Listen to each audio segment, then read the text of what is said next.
do that. I want to be. How many of us have gone through the recorded version of yesterday? Sorry, it came a bit late, but I believe some of us have seen the link already. You can always go and have a refreshing moment there again, right? So thank you very much. So without wasting much of our time, we want to invite our resource person, Mr. Wells, to take over the class now. Thank you so much and welcome, sir. Okay, thanks so much, Kuzang. And thanks so much to everyone who is available at this time. So without much ado, I think we'll be going to what we have in today's section. Today's section promises to be great. It promises to be way better than yesterday. So I just want to believe we are fully ready and fully packed to get all that will be disseminated today. Yeah, also to add to this section, we'll still be giving out 20,000 Nigerian Naira again today. And at the end of the section, we'll still be giving out a PDF material as well. So you make avail the opportunity to maximize the moment so that you can gain and still get to have a little token of appreciation from us. But that appreciation will just be going to just one person, just like yesterday. I don't know if Mr. Kelechi is around. I think he has gotten his own payment. Mr. Kelechi, are you in the house? Okay, maybe he'll be joining Mr. us Kelechi, later. are you around? Have you got it? Can you confirm the receipt of your 20,000 Naira gift? Yeah, good evening, all. Yes, thank you so much. I got it. Thank you so much. Okay, great. Great. So we'll be crowning it all up today with. Hello?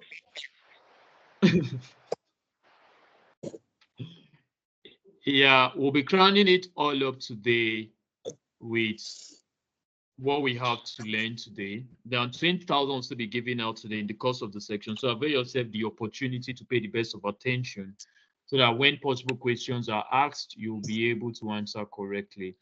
So what we'll be looking at today, we'll be looking at travel insurance, some immigration laws, and lastly, proof of funds. So I just hope within the limited duration of time we have, we'll be able to maximize every bit of these topics. But to get us all started today, first, we are going to be starting with the immigration law. And I think by a general vote, Canada will be most preferred because it seems today that most persons who want to leave African continent who want to go to Canada, want to migrate to Canada. And I still want to believe that a whole lot of us here are actually entities or organizations who will be preparing the African market in their migration journey to Canada. So it's worthy of note that we get ourselves adequately informed on what exists, what applies, and all that you should know so as to be well equipped and informed to stand as a professional to guide participants or clients or whosoever who wants to migrate to Canada. So that is just all I'll be looking at the aspect of the Canada. Now, when we move to the travel insurance, we are going to look at the recommended travel insurance agencies which we explore for each of the regions we most likely be getting applicants for. Then lastly, we'll look at proof of funds with no deposit. How to go about that. So first, we'll be starting with the Canada immigration. So the Canada immigration, there's actually a PDF material which we have put in together for every participant, which is titled the Canada Visa Success. Just like we started yesterday, we get to look at the, if we get to meet all of the requirements, certainly visa will be granted. You don't have to do anything outside meeting the requirements, the right documentation and all. So in a view to this now, as touching Canada Visa Success, I will be bringing resource information from an immigration lawyer perspective, which I am. So we get to tell you all that applies, all that exists, and most likely possible reasons why an approval is given or why there's a denial. So we'll just look at 3 to 4 sections under the immigration Canada immigration policies or all we need to know about Canada. We'll start with an introduction, which is going to talk about the overview of the Canada immigration system. And we also get to look at the importance of understanding the Canada immigration process.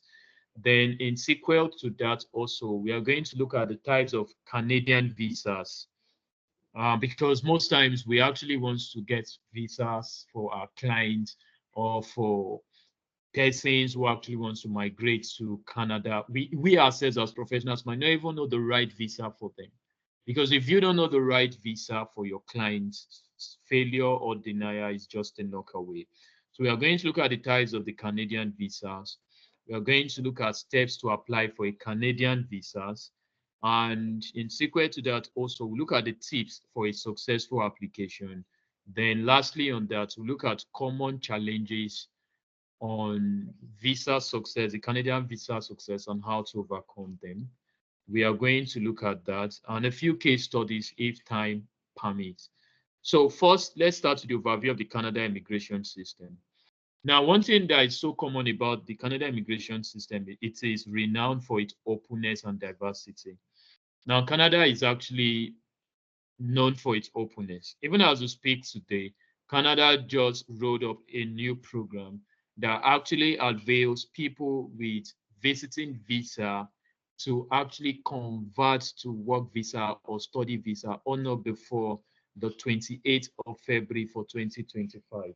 This is Canada being open, attracting individuals and persons from all over the world. And by statistics so far, Canada has been one of the most welcoming countries, especially with its vast range of immigration pathways. The immigration pathways in Canada are just too many. But oblivious to the information is most professionals or traveling consultants actually don't know all of the pathways that applies. But thank God for this section. You actually know all of the available pathways and some pilot stream programs you can actually explore either for yourself, your friends, your family members, your relatives, and even for your clients. So Canada is actually known for its openness in attracting individuals from all over the world, welcoming every nation. I can say of a certainty, there are absolutely no nation in the world that most likely will not be in Canada today because of its openness and its wider range of immigration pathways that has been tailored to satisfy different needs and qualifications, as well as supporting family reunification and other humanitarian efforts. So we are going to look at all of these things. Historically, time will fail me. I might not go into some of the histories about the immigration policies and all. So when we get the PDF, you can actually take the time to read through. So let's just look at some immigration pathways, also immigration categories with which you as an individual, your clients, or persons or people can actually explore regardless of their nationality to find their way into Canada. Some among these immigration categories is the economic class. I don't know if some of us have heard about the economic class. The economic class includes pathways like the express entry system. Is there anyone who has heard about the express entry system before? I don't know, but these are the economic class pilot programs. The express entry system, which I will explain in details. We also have the provincial nominee programs. These are still part of the economic class and other streams that are targeted to skilled workers, entrepreneurs, and investors. Outside holding visas, Canada also have what is known as the investors visa. The investors visa is actually open to entrepreneurs or people who actually want to establish or set up enterprises or businesses in Canada. And the essence for the economic class is just to fill in the labor market gaps and to also foster or promote economic development in Canada. Though with time, we are going to go back to the Canada website where we are going to see all of those things for ourselves. Now, the another immigration category that applies for coming or migrating to Canada is the family class. There's actually an immigration category called the family class. So this is basically for people who want to unite or reunify with their families, allowing citizens who are already in Canada to bring their relatives, their people who share blood ties or close and blood ties most especially with them to actually come to Canada. And beyond those categories, we also have the refugees and asylum seekers. There are certain nations in the world where there are currently undergoing some natural disasters or man-made disasters.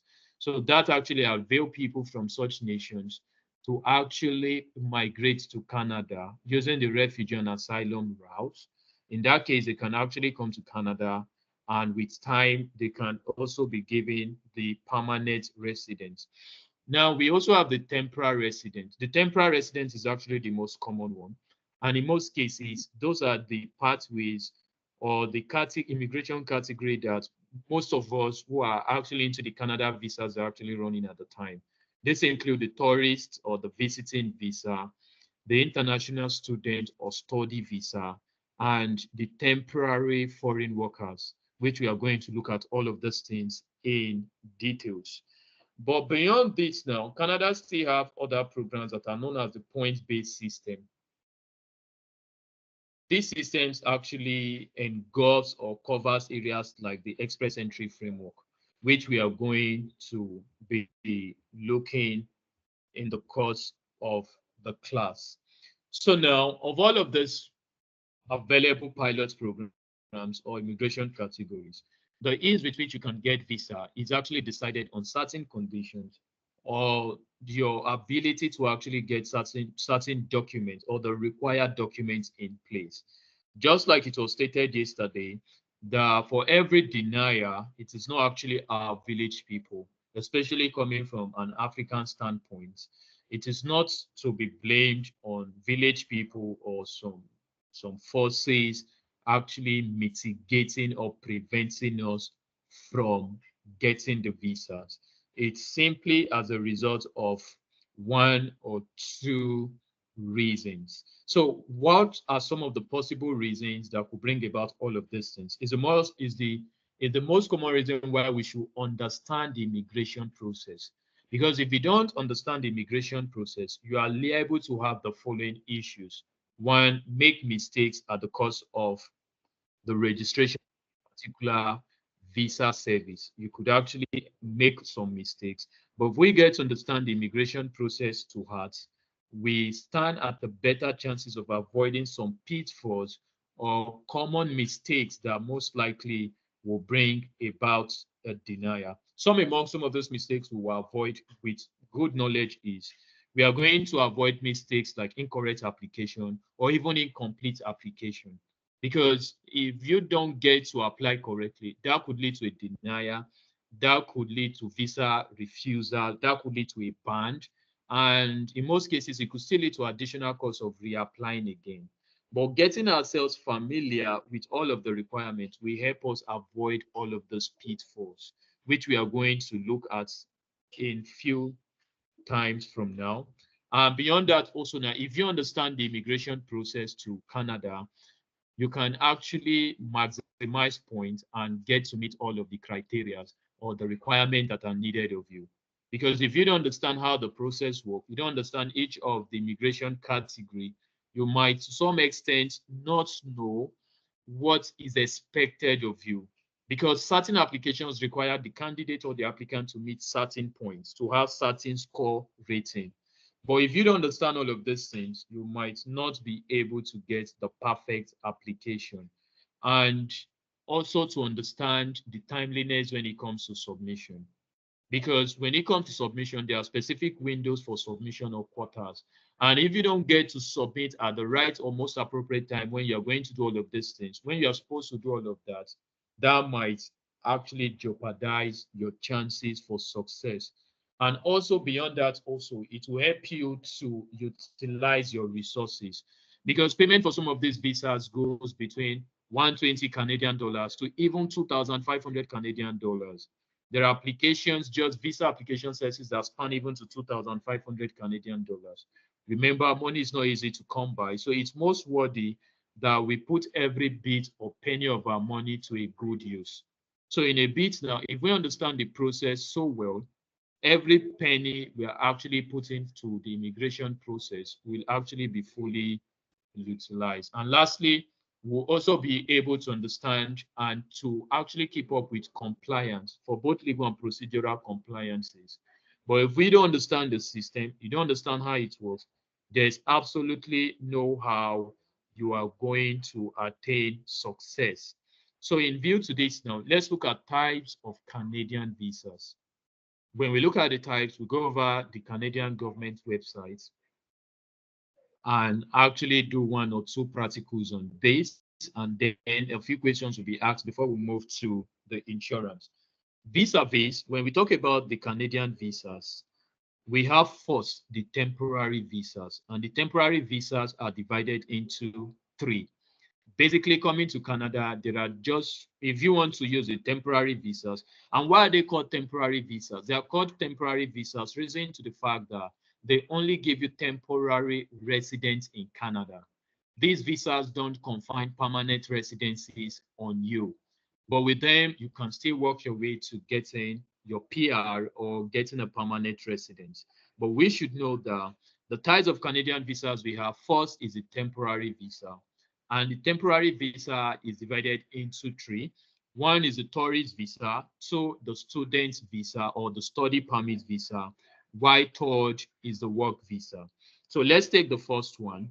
What is the Canadian tourist visa?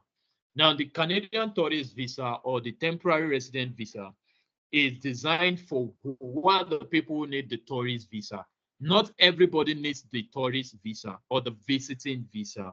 So if you don't know who are the persons or the individuals or the client category who actually needs this tourist visa, you to some extent will most likely not get your client application correctly. So the tourist visa is actually open to persons who are wishing to come to Canada on a short duration.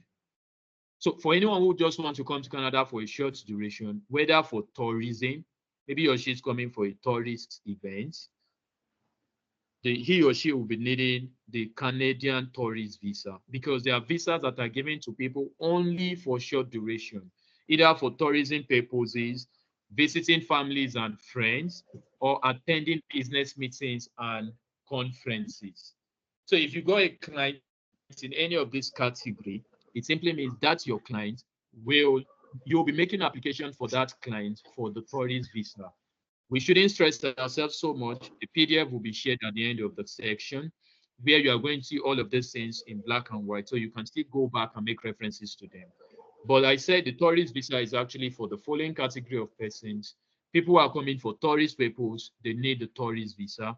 People who are coming to visit family and friends, either for family functions, weddings, whatsoever, they need the tourist visa, or persons who are attending business meetings. So if you are coming for a business meeting or a conference, for some of us who have done the conference or the Canadian conference visa, I'm pretty much sure you know it's usually a tourist visa or a visiting visa. It's a short stay visa. And the duration most times for these visas is 6 months. If the client gets to stay beyond 6 months, that is just the staying duration. When a person is holding the tourist visa, he or she is only permissible to stay in Canada for 6 months. But thanks to the new policy that the Canadian government rolled out today, with your tourist visa, you can actually get to have either a study visa that allows you to stay more than 6 months, or even a work visa that allows you to stay more than 6 months. And they have actually made an extension to next year, February. So for some of us who are holding the Canadian tourist visa or the visiting visa as it seems, you stand a better chance to get a conversion to a work or to get a conversion to a study or an exchange program. That will avail you an opportunity to actually get your permit to stay beyond 6 months, also pave way for you to start moving towards getting your permanent residence. And the same also applies to your clients as well. Now, what is the purpose of the tourist visa? The primary purpose of the tourist visa is to allow foreign nationals to enter Canada temporarily. That should be noted. Why an individual is holding the tourist visa is just to avail him or her the opportunity to come into Canada just temporarily, especially someone who is not a citizen of Canada, either by birth, marriage, naturalization, or as the case may be, or by investment. So that is just the primary purpose of the tourist visa. So what are the eligibilities?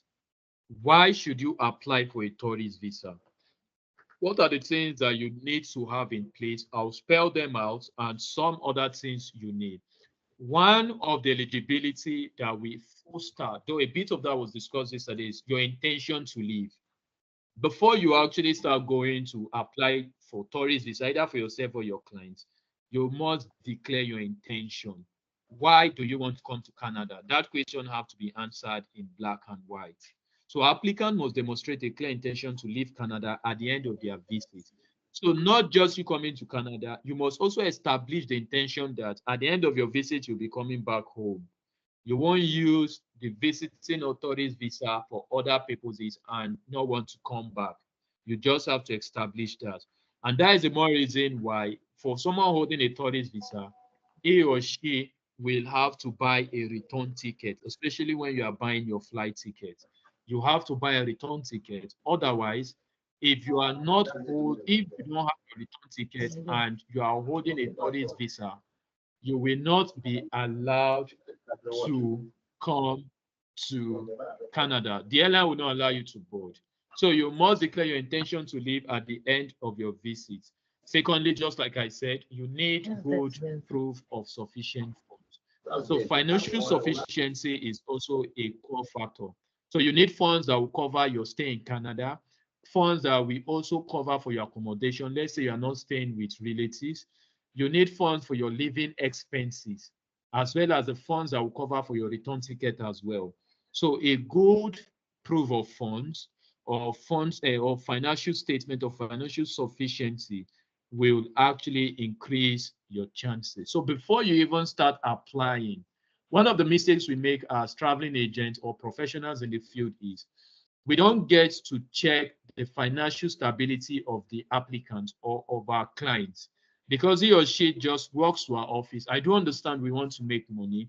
So when anybody that comes to our office, as long as they're willing to pay your own service fee or they're willing to pay whatsoever amounts you charge for your service, you don't get to put certain factors into consideration. And this, to some extent, the more reason why our application are to some extent being denied, or we get to have outright refusals in most cases. So you must ensure that which any of your clients who is applying should have a good financial standing. The next, just like I said yesterday, is ties to your home country. So the applicant must have a strong tie. So what are the things that enhances national tie?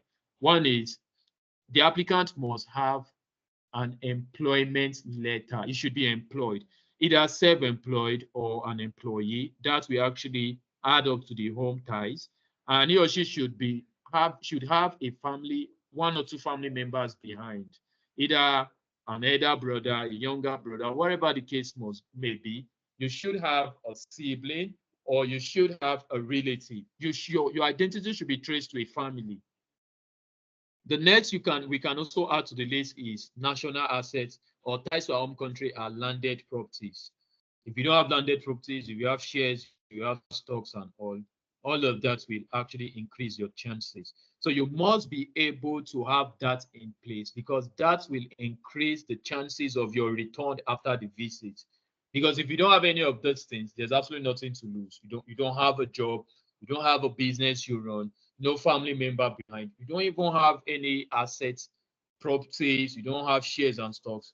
So there are chances you will not return. And the visa and the approving officer is checking for all of these things. Because the reason for most denial is because the applicant or the client in most cases is not having sufficient evidence to attest their return or to tell that they will come back if at all they are granted the visa. The next is the applicant must be in good health. That's why in most cases you have to do some tests. For some nations, you have to do COVID tests, some you do tuberculosis tests. So you must have all of those things in place. And also no criminal record. That's more reason why when you're making applications, you have to, for Nigerians, you have to come with a police character or clearance certificate. Sometimes you have to come with National Drug Law Enforcement Agency's clearance certificate. It sometimes applies in most cases. So you must ensure that you have all of these things in place. And alongside that, you should have your itinerary in place, which is your flight ticket or hotel reservations if you are not residing with, if you are not going to be visiting any family or friend over in Canada. And if you are visiting, an invitation or a business letter should also be provided. So these are the eligibilities that actually qualifies one to apply for the tourist visa. Now, what are the application process? The first is document submission. And for you to submit your document, all you need to do is you just go straight to the government official website. I don't understand. Some agents might outsource their services to other people.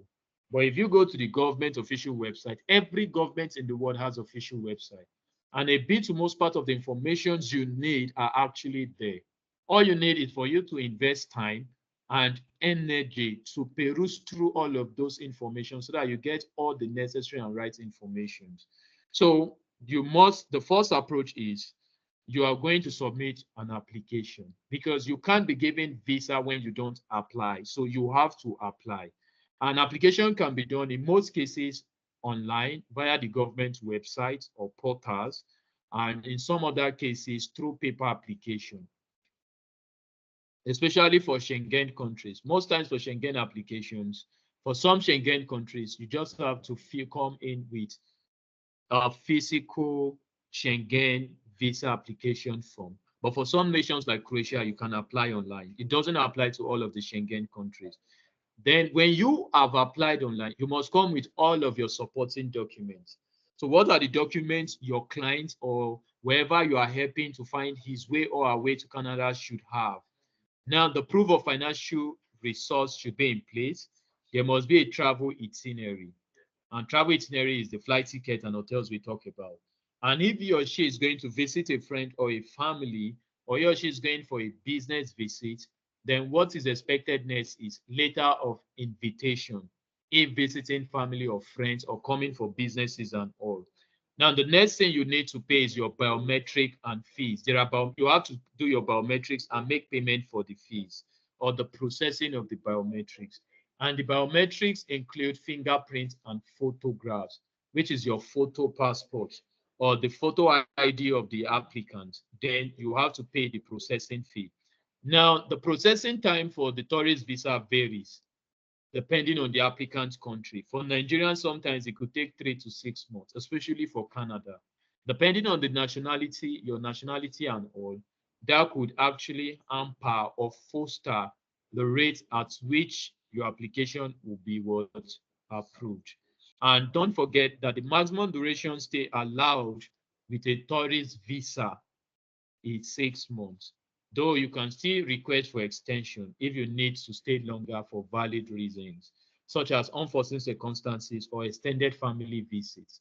Maybe you actually applied for a family visiting visa to come see a sick relative, and maybe you were thinking in 2 months the relative will be hale and hearty, but all of that never got to happen, and it's the ailment expands through to 6 to 8 months, you can still request for an extension. And if your reasons are genuine, you'll be granted. And also to add on that, before we go to the government portal and see how we can apply for ourselves, the tourist visa is actually in 2 phases. There is multiple entry and single entry. But most times for Nigeria, Nigerians are given multiple entry tourist visa. The multiple entry tourist visa simply means the visa allows the holder to enter Canada on a repeated occasions. And for Nigerians, it's 10 years. And most African nations too is 10 years. Yeah, it's 10 Your years. voice is So for breaking up, most sir. African passport holders. Okay, sorry to that. Can you guys hear me? Yes, sir. There were We points can Yeah, where we hear we can didn't you. hear hear you. part of what you said. Continue. We can Oh, hear you, but it's breaking. I can hear okay, you sorry clearly. to that. Okay, great. So now, I said the tourist visa is in 2 phases. We have the multiple entry and single entry. Multiple entry usually is what African passport holders have been given, especially Nigerians. You will get a 10 years multiple entry to Canada, and that duration allows you to stay in each of your visit for 6 months. Do not exceed the 6 months, because if you are caught, the visa might be annulled. So do your best to stay within 6 months. And while you are there, thank God for exchange programs, conversion programs, and all. If you intend to stay beyond that, you can start working towards getting an exchange program or converting it either to a study visa or a work visa that will avail you to stay longer than necessary. And some other part of the world only have single entry visa. So the single entry tourist visa only avails the applicant to come to Canada, just to enter Canada once. And after that, he or she is not allowed to come again, or he or she will have to make a fresh application. Now, to apply for the tourist visa, what should you do? So I'm going to go over now to the Canadian government website. So there I will show you what to do. The link is canada.ca. So it's easy peasy. You too can do it. It's not rocket science. Just like I stated yesterday, if you provide the right required documents, certainly approval is just a knock away.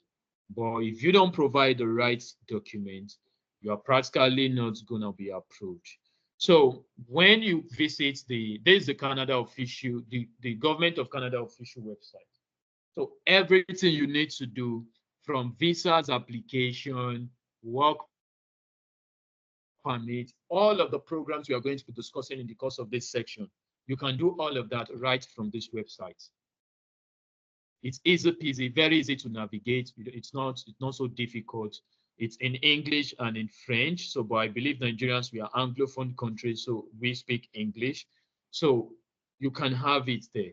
And for times you actually want to do anything, just go straight to the government official website. All the informations you need are there. So now let's assume we want to apply for the Canada visiting visa or tourist visa. All you need to do when you come to the government official website, there are series and several services on that website. And one of them you can see is Visit Canada. If you can see my screen, Visit Canada is actually where you go to, or you just go to Immigration and Citizenship. That you'll get all of the information. So when I click Visit Canada, it will take me to a page where all of the informations you need are there. Then all you need though, before you start your application, you have to create an account on the government portal. So here you see, when you come to Visit Canada, say find out what document you need to travel, to visit family and friends, do business or transit, for those who actually need the Canada transit visas, and how to extend your stay. So all of the things that are contained in those documents were resource materials that were sourced out from this official government website. So it's not rocket science, it's not special knowledge, it's just information being utilized.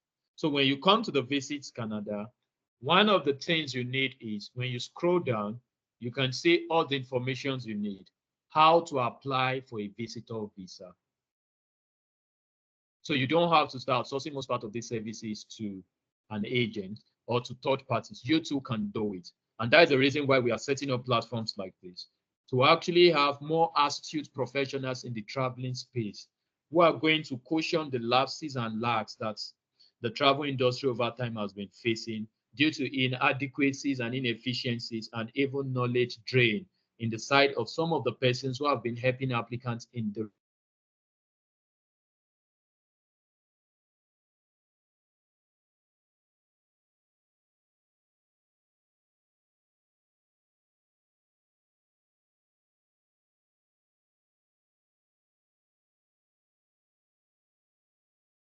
Are you there, sir? Hello? Hello, sir. Let's hold on. Is this Probably network? it's I having hear a, you. let's hold It's on. Let's hold network. on. Let's Let's hold give on. him time. Let's hold Yeah. on for some. On the phone.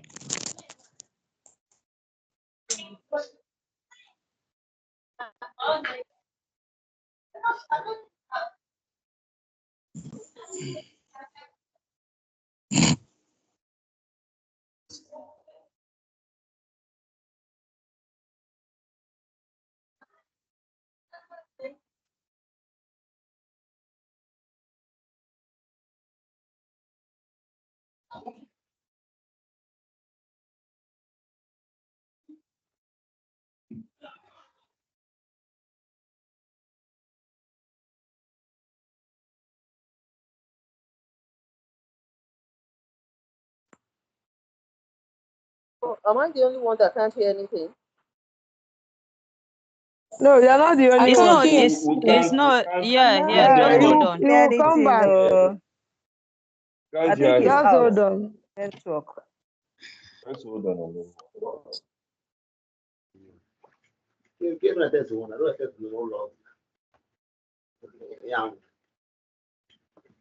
So can't hear. Patient. Let's just be patient. It's network. Let's just be patient.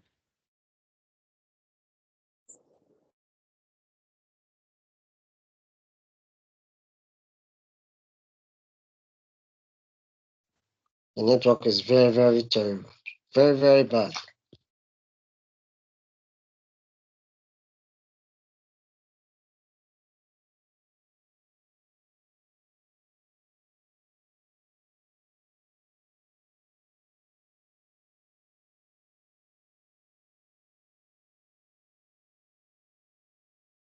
Hello, madam. You can as well check if he's at the waiting room so you can readmit him. You know it happens.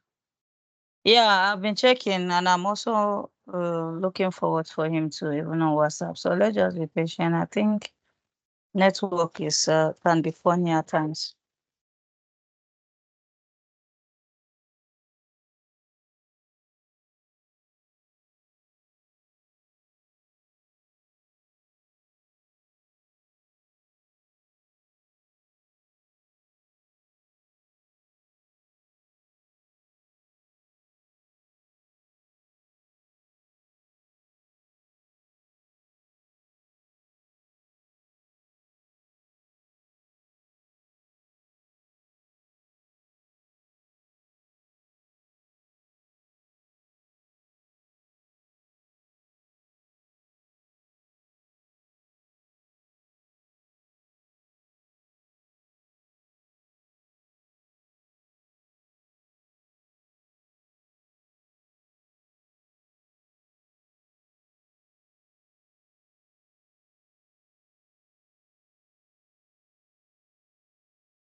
Hello, I'm not hearing anything. No. Hello. Sorry, I'm He trying to hasn't reach come up. out to him. He's not up yet. Everybody's not hearing. I Yeah, think let's his wait. network Yeah, is dealing with network. It happened yesterday. It happened yesterday. Let's wait. We are waiting.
Still trying.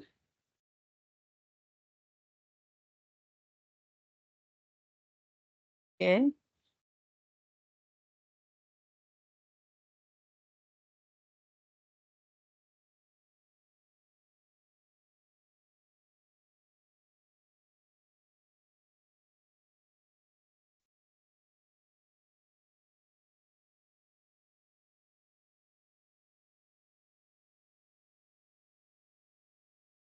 Still trying to reach him.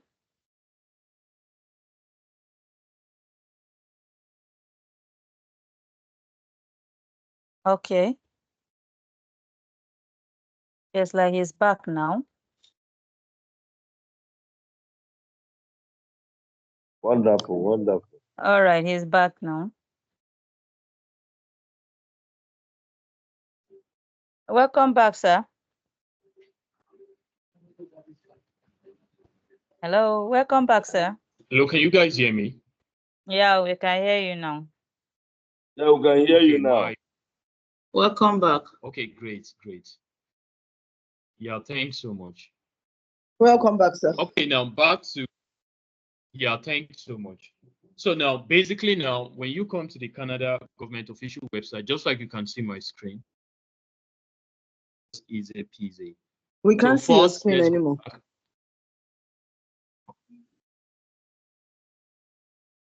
Okay, it's back. Yeah, we can see your screen. It's back. Okay. Let me just share my screen again. We can see We it. can see We your can screen see now. it. We can see it. Okay. It's back now.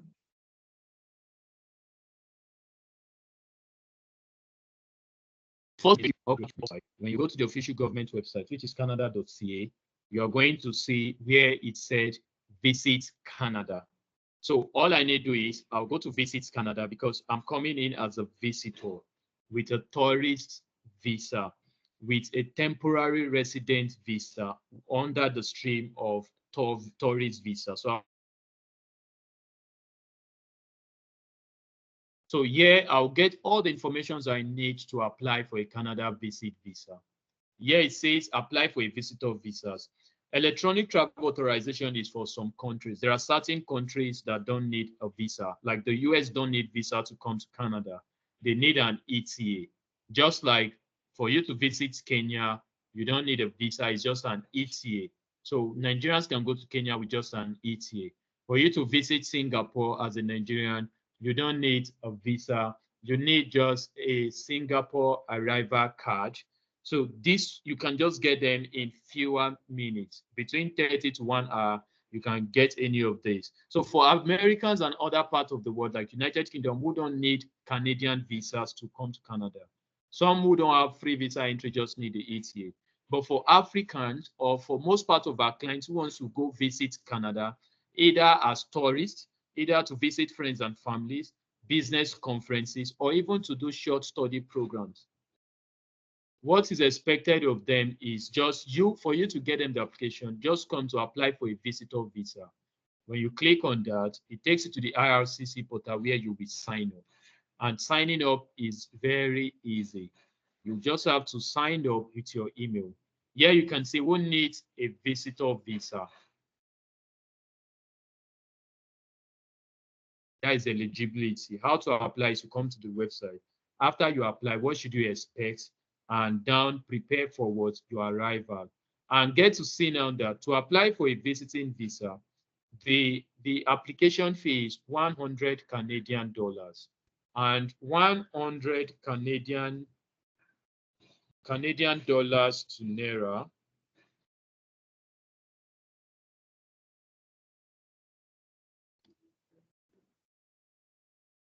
So 100 Canadian dollars to Naira as displayed by Google is 106,784 Naira, 0.25 kobo.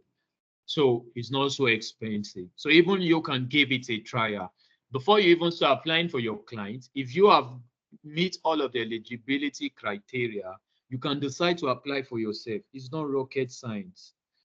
So the fee is just 100 Canadian dollars. That is all we need to get this thing done. So how to apply? Let's just go straight to how to apply so that you can actually see how it works and how you can apply for yourself or for your client and pay the application fee. It helps us to see everything we need. So why are you applying for a visitor visa? If you fall under any of this category, you select the category you want. The first is to visit as a tourist. That is a tourist. To visit for business, this person is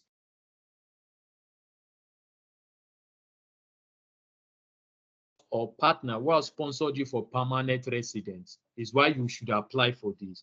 For a family visit, for compassionate reasons like religion, sports, as the case may be. The next says to join a vessel as marine crew members known as a seafarer. You get that now. So now what we need to do is we select to visit as a tourist. Let's say we are coming into Canada as tourists. We don't have any family invites. Nobody's inviting us. We ain't coming for any business purpose, just to come in as. So when I select the option and I click continue, it will take me to where I can start my application. So now you can see it's going to spell out all the documents I need. Just like I stated yesterday, a denial is not village people. A denial is simply an omission or one of these things not in place. If these required documents are not in place, the chances are slim and a denial or refusal is just close. So they say documents we accept. The government will even tell you what you need. So you don't have to start asking anybody. Straight to the website. Now you need a passport. For Nigerians and most African nations, we have passports. Regular, official, or diplomatic passports from most countries. You get that now. So most of your applicants are African markets. So the first requirement is they need a passport. And the passport should still have a duration of 6 months and at least with one page left. So that is the first.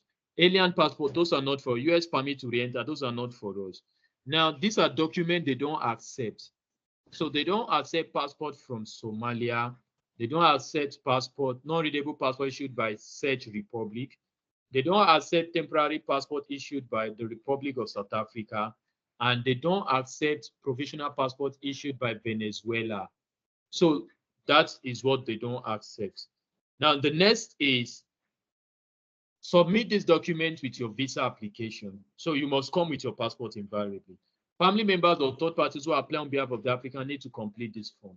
Let's assume you are applying on behalf of your client because we are going to create an account. You are applying on behalf of your client. All you need is for you to download this PDF. This is the form. So when I click on it now, I'll show you the form so that you can see the form. And you can save it on your device, print it out, and give your client to fill.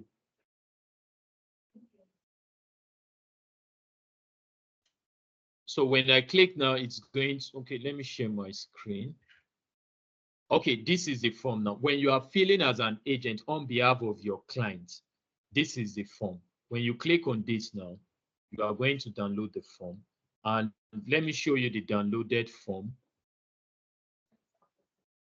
So I think it's loading. This is the downloaded form. If you can see my screen. So when you are representing someone or you are applying on behalf of someone, that is the form. This is the form on my screen. And you can save it on your device, print it, give your client to fill as the case may be. So these things are not so hard. So let's go back. Okay, can you see my screen now?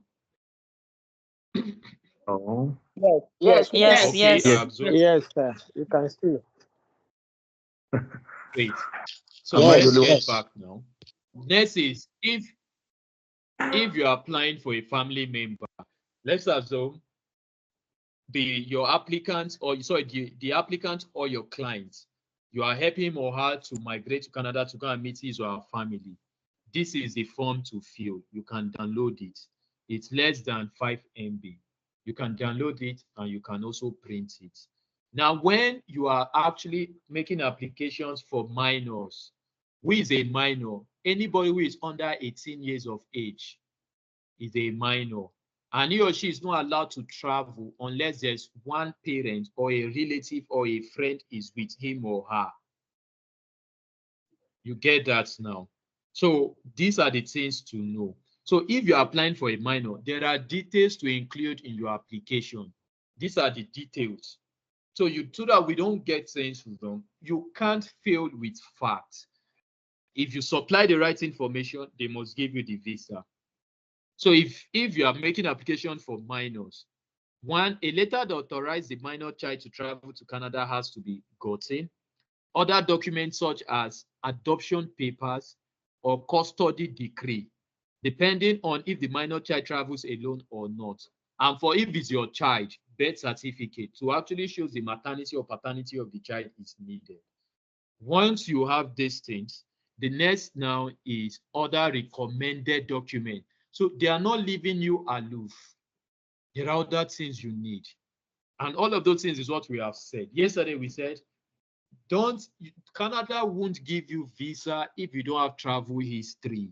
You need travel history. You can see all of these things are spelled out for you as the agent, or if you're applying for yourself, you don't have to start paying some exorbitant and giving people who are not even competent. You can do all of these things all by yourself. Recommended document, travel history. If you have traveled to Canada or to other countries, show it. Come with the visas, your past visas. It should include previous visas in your passport. Now, let me say something. Now, because you want to travel to Canada, you now decided to start getting visas because you can get South African visa in 6 hours or in 1 week. You can get Kenya ETA in hours. You can get Singapore arrival card in hours. You can get Seychelles. You can get Maldives. You can even get Mauritius in 2 hours. That does not actually show travel history. Travel history must be attested on your passport. So if you have renewed your passport, go with the old one so that they can actually check and see all the places, all the stamps you have gotten from all the places you have visited.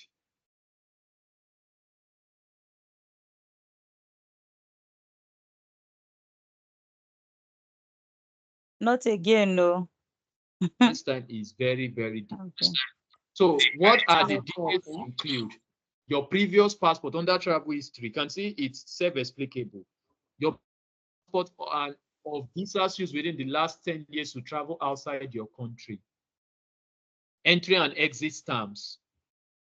Study and or work permit indicate your duration outside of country, expired or valid visas. So if you have expired or valid visas, come with them. Even if, let's assume you are applying for Canada and you are going to Schengen, any of the Schengen, come with all of those visas too. That will help you. So the first there, you can see the recommended document. Approving officer is going to check. They are not going to check you because of your dress. They're not going to check you because of your skin color. They're not going to check you because of your tribe. They will give visa to anybody who meets all of this eligibility status. The next is itinerary. We have talked about that. What is itinerary? Document that show how long you plan to stay and what you will do in Canada. Now, let me add to this. When we say travel itinerary, it's not just flight ticket and hotel alone. You also need an itinerary if you are going for tourists or you are going as a tourist rather. What are the itineraries? Now you are spending 5 days in Canada. Day one, what will you do in the morning? What will you do in the afternoon? What will you do in the evening? Where are you visiting in all of these places? Since you are coming as a tourist, you must have all of that in black and white. Your flight ticket is not enough. Now you have dummy ticket. We are so grateful you have that in place. You have done hotel reservation. We are so grateful and it's confirmed. Everything checked. And you are telling the visiting or the visa approving officer that you are going to Canada for tour. Now you don't ever have any document to show the places you intend to visit when you come to Canada. So you need an itinerary document. And to get an itinerary document, you can get that in less than 2 to even 15 minutes. Thank God to AI. With the help of AIs, you can generate itinerary documents.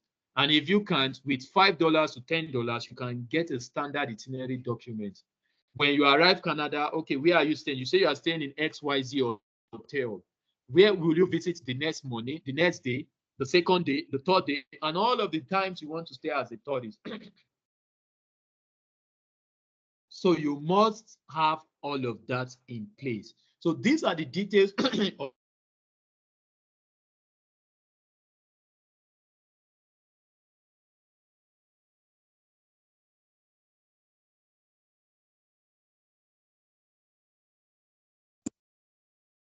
Can't hear anything again. It's off, I guess. Network.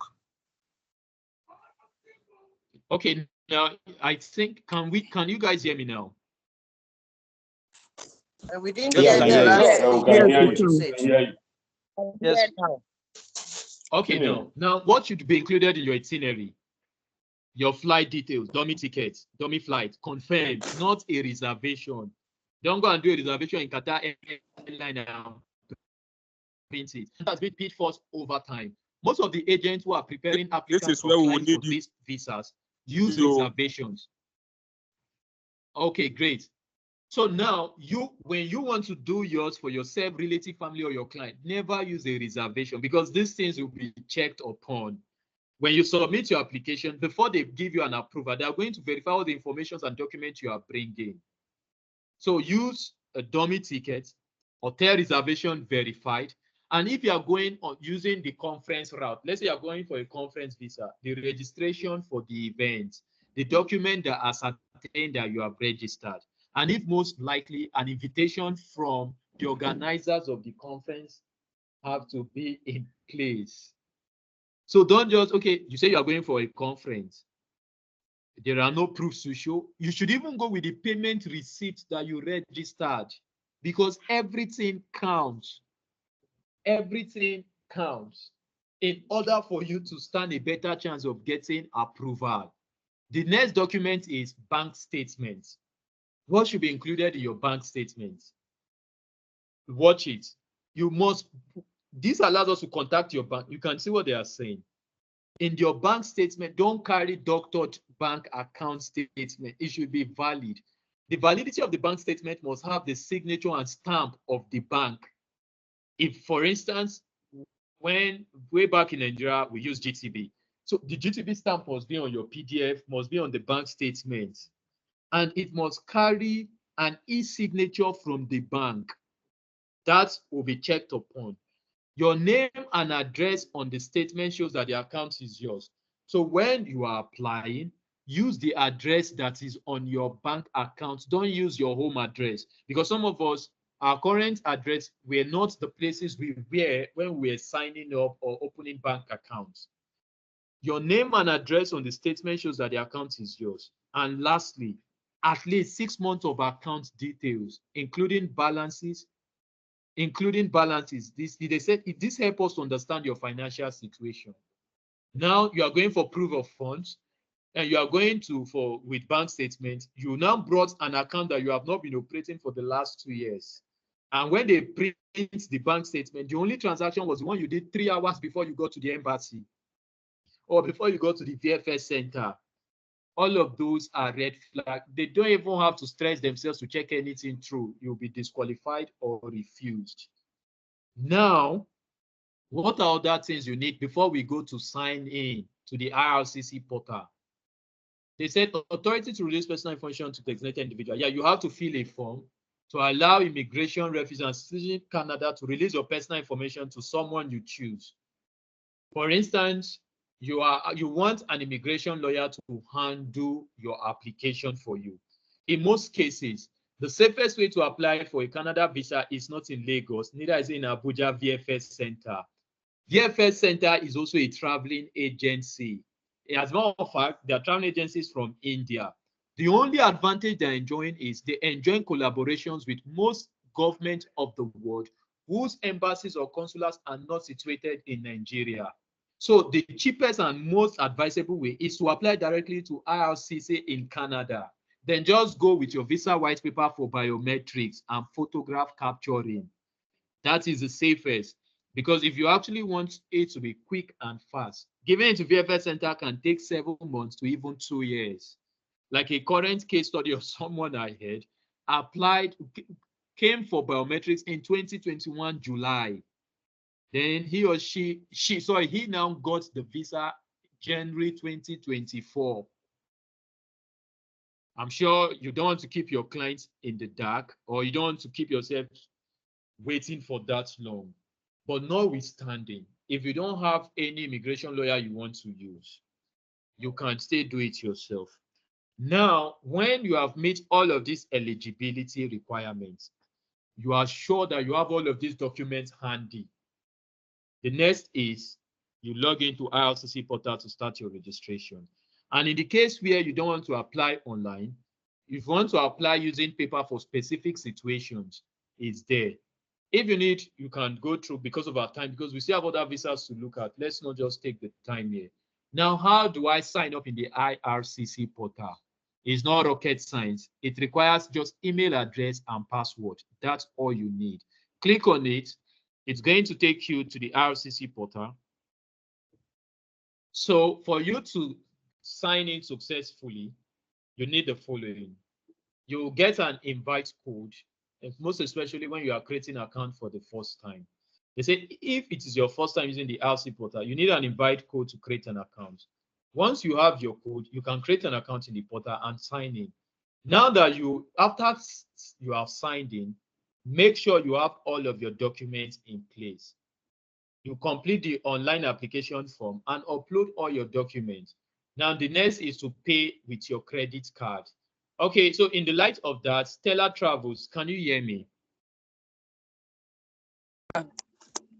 I'm hearing you, sir. Yes, we can. Okay, greetings to you, Stella Travels. Can you tell me? I'm hearing you, Okay, sir. great. Yeah, I want to ask But you're no longer sharing now. Stella Travels. Okay, fine. Yeah, I want to ask a question. I'll go back to the screen. Okay, sir. I'm asking a question now. Stella Travels, how much are we paying in Canadian dollars to sign up for a visiting visa? For the truth, I just joined. You are breaking Okay. up. We can't hear you, Okay. you again. $100. It's 100. It's 100 Can you hear Canadian me now? dollars. 100, 100 Okay, Canadian no, 100 it's Canadian not dollars. valid anymore. 100 Canadian Thanks dollars. so much. It's 100 Canadian dollars. 100 Okay, great. Canadian So let's dollars. go back. Can you see my screen? Great. Can you see my screen? Not yet. Yes. Screen is not popping Not up. yet. Yes, sir. Okay, great. Yes, we can see it. Okay. Not For those who are saying you it, can see. We cannot see it. okay, We can't see it yet. let me share again. I can see your screen. Share Let me again. share again. I can't see it. I can't see it yet. Can you see my screen now? Okay, yes, I can see it now. Yes, you can see. Yes, I Okay, can see it. great. Yes, it is Okay, showing now. Seeing it. great. Okay, now when you have all your documents ready, you are good to go. When you have signed in, you have created an account, you have filled in the online application form and submitted all your documents. The next is you are going to pay for the fee. You are going to pay 100 Canadian dollars. Now they said we accept credit cards and prepaid cards from Visa, MasterCard, American Express, JCB, and Union Pay. Let me say something to this. I understand the Sorry, limitations I that can't comes with see the your Nigeria screen. No. Naira card. Others are saying they can see it. I can't see your Are other screen. people seeing my screen? Yes, Yes, sir, we we Yes, can I can see can your see it. screen. Zoom your screen a Yes, little. Yes, I can very see. clear. Yes, It's blank clear. here. Yeah, I great. can see it now. Yeah. Okay, We great. can. Continue, sir. Now, when you want to pay for the Canadian visa fee, you can't use your Nigerian Naira card to pay. You need a dollar card. There are two ways to get a dollar card. It's either you have a domiciliary Nigerian account. If you don't take the stress. You can still get a dollar card tomorrow morning. All you need is walk into any UBA bank in your vicinity, in your locality. Tell them that you need the UBA prepaid card. The UBA prepaid card will work. The UBA prepaid card goes for 1,000 Nigerian Naira. So you give UBA bank, whether you're an existing customer or you're not their customer at all. You don't need to be their customer to get this card. Just walk into their bank, tell them you need a UBA prepaid card.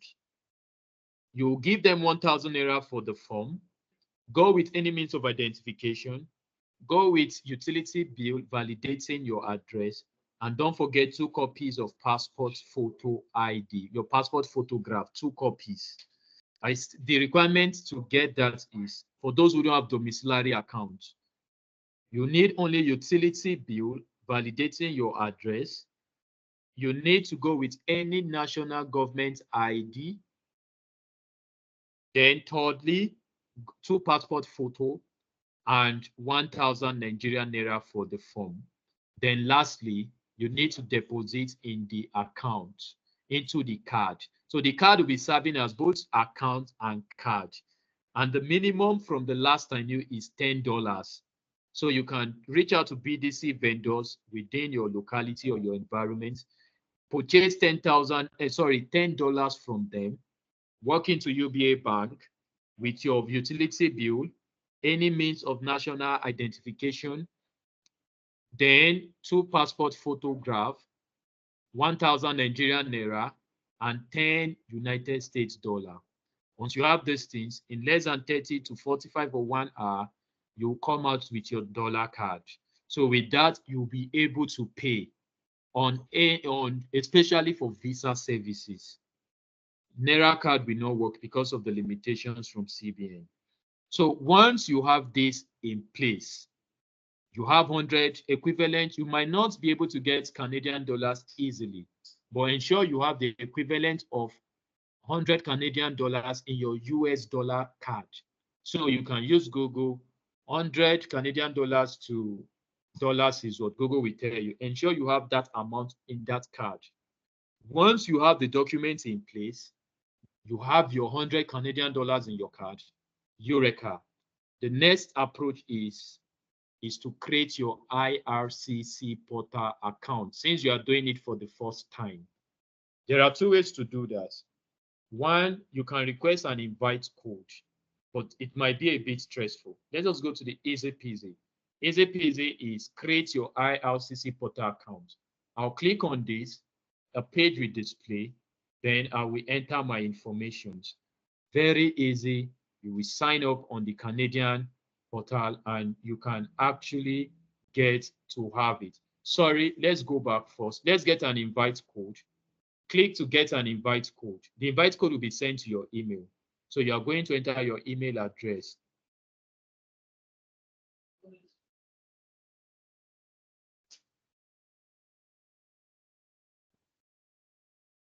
So you can see the invite code here is simple. Just enter your email address. Whose email should I use? Let me pick a random person for the purpose of this class. Okay, there's so many persons. Okay, I will use Madam Matt Wendy Fly. Matt Wendy, good evening to you, ma.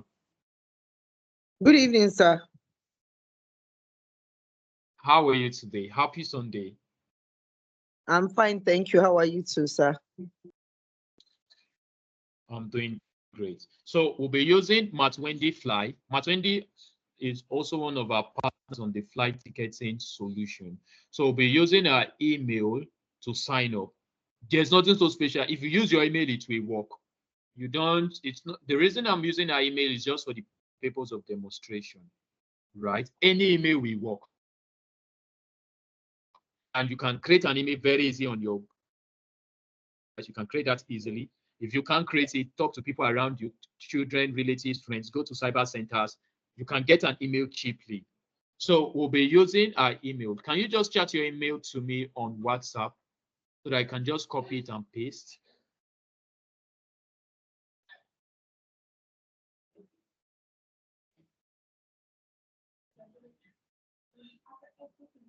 Matt Wendy, can you share me your email address on WhatsApp so that we can use it for the purpose of the illustration?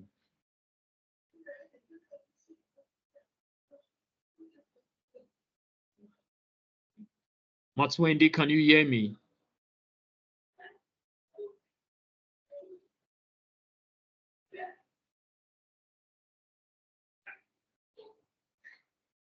I'm sharing it already. Seems okay.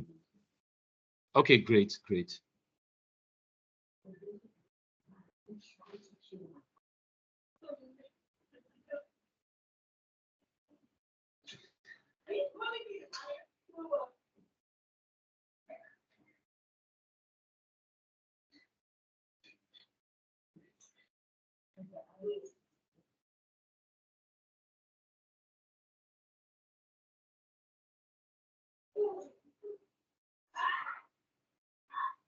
Okay, great. Wendy have shared me our email. So we are going to be using our email. The same applies to you too. There is no preference to email. Any email will work. Make sure it's an email you have access to. So this is our email. So I'm entering our email now. Wendy Talks 77. I'm sure everybody can see my screen. Yes, we can. Yes. Yes, we can.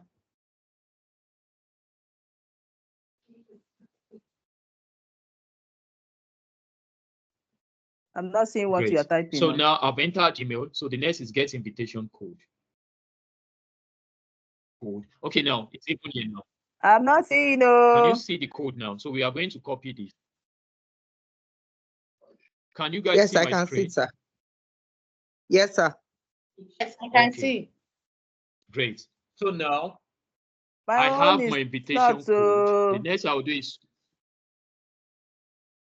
okay. Maybe you zoom your screen a bit. What network is this one? Okay, now so we'll move into the sign up page. Can you see continue to the IRCC portal sign up page? All I need is to click on this.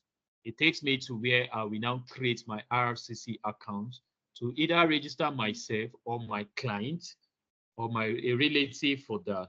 So this is a code. Can you guys see the sign up page now? This is a sign up page. Yes, sir. So this is a code that was generated. Yes, I can see it. This is a code here that I copied. So I'm going to use that to sign up. Now the next, I will enter the same email address I used for generating the code. So all I need to do is to enter back the same email ID I used for generating the code. So this is the network email is ID. serious. So Now the next is password. The next is password. Now there's a password preference. They say password must be at least 8 characters, no more than 15 characters. So don't use password that are more than 15 characters. I must include at least one uppercase letter, one lowercase letter, blah, blah, blah. So let's use the password Kuzan. So I'm spelling Kuzan. First capital K, U. Okay, Wendy, give us your own password. Sorry. I did not, since it's your own account and you'll still be getting access to it after go the ahead class. and Can put you a just share password, sir. me a Go ahead. password? I give you the right to Okay. choose to do a password. Yes. No problem, sir. Okay, great. So when I'm done, I'll share you the password. Okay, sir.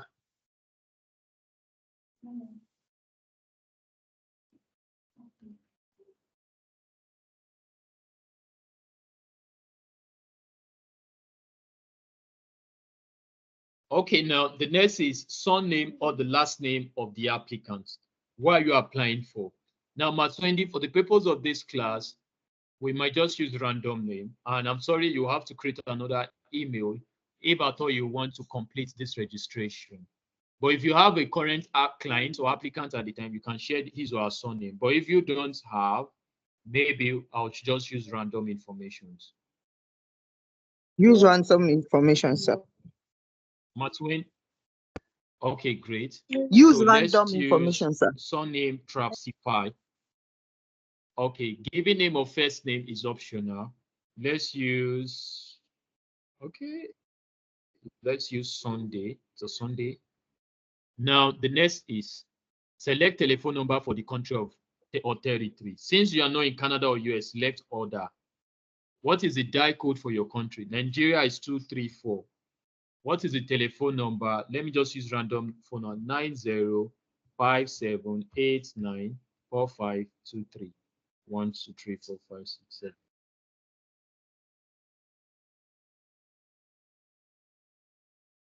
Correct. The next is sign up.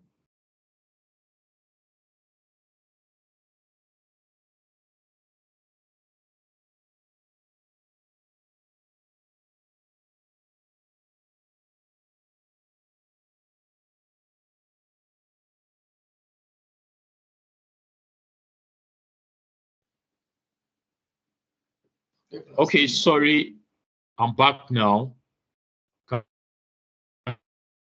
And you guys, We lost the view. are you guys seeing? Yeah, Yes, I exactly. can see. Let me stop sharing. Let me share my screen again.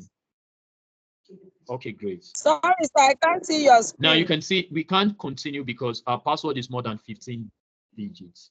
Please So share that was- again. I can't see it, sir. Okay, can you zoom a bit, please? Okay. It's not showing. It It's not actually showing has on gone off. the screen is not showing. I can't see your screen. The screen has actually gone off. Are you guys seeing my screen now? No. No, Okay, it's like See us coming up. coming up. It's Okay. coming up. Okay, is my Okay, screen? I can see it. We can Yes, see it we now. can see it now.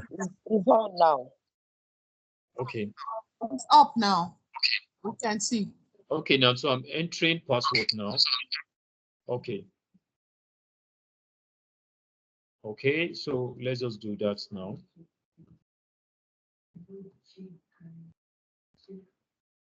Okay, let's see if everything is in place. See, we can sign up.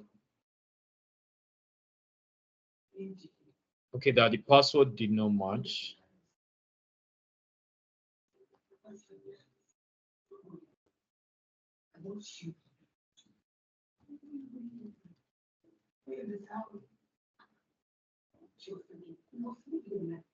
So I think everything is correct now. Sign up.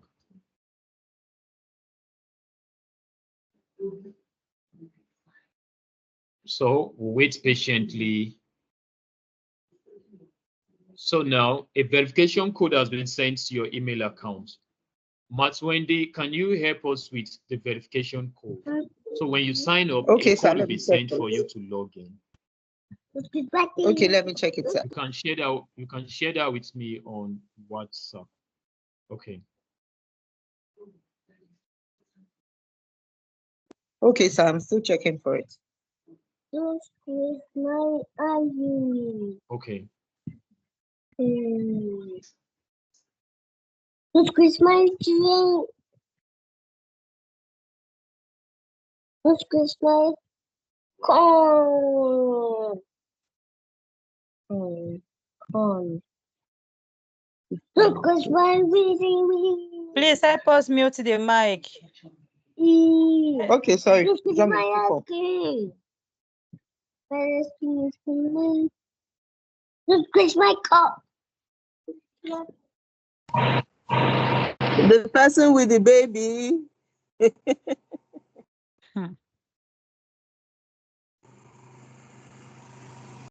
Ah,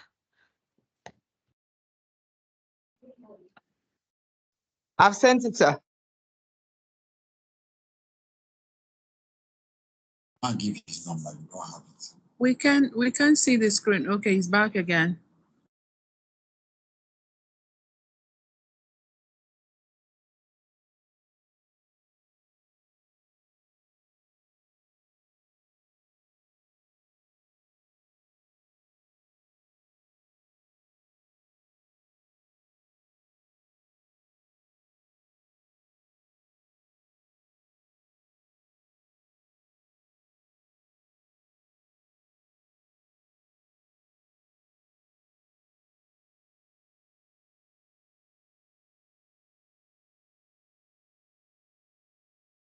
I've shared it, sir.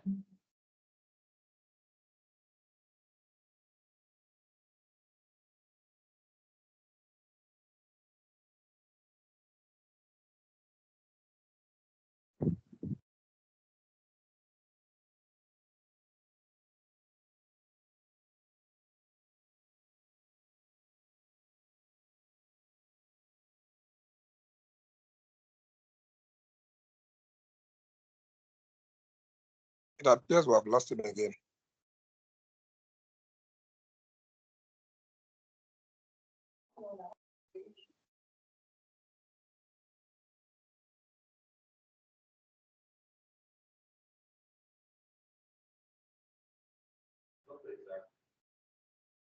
Can you guys hear me now? Okay, Yes, we can hear you. can hear Yes. you now. I can hear you. Hello, audio. Okay, great now.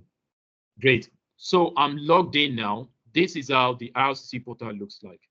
Here's your account profile. You can see edit your information. Let's say you make We mistakes. can't see the If you need screen. further help, you can click and get.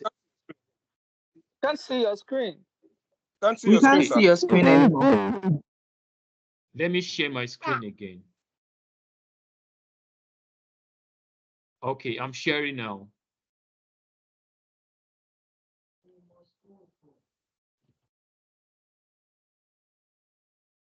Is my screen visible?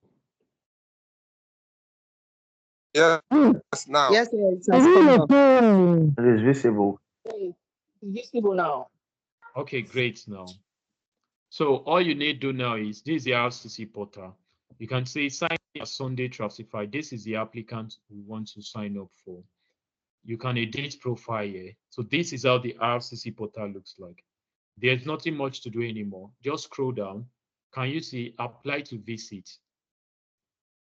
Study to work in Canada as a temporary resident. Make new refugee claim. So what do you want to do? And if you want to download citizenship certificate, you can. So in a bit now, all of these things are there for you. And if you want to continue an application you haven't submitted yet, you can. And lastly, when you go down, if there are any messages, most times IRCC will send messages to you from on your portal and not on your mail. So do it not to lost your logins.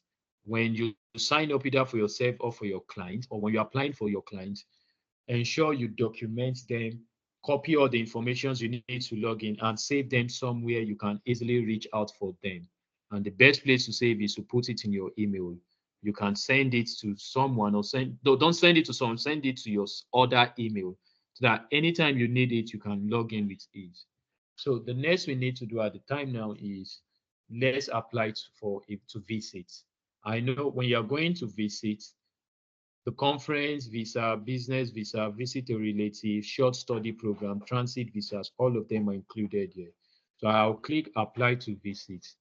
Then we'll start the application form. We'll start filling the form since it's an online application. And ensure we upload all of the required documents. Then after that is done, first, make sure you are eligible before you apply. Even they don't like to deny you. So before you start, go and check before you start your application. Click on this place. I might not do that because of time. Click here and go and read everything they need. That's why I stated yesterday.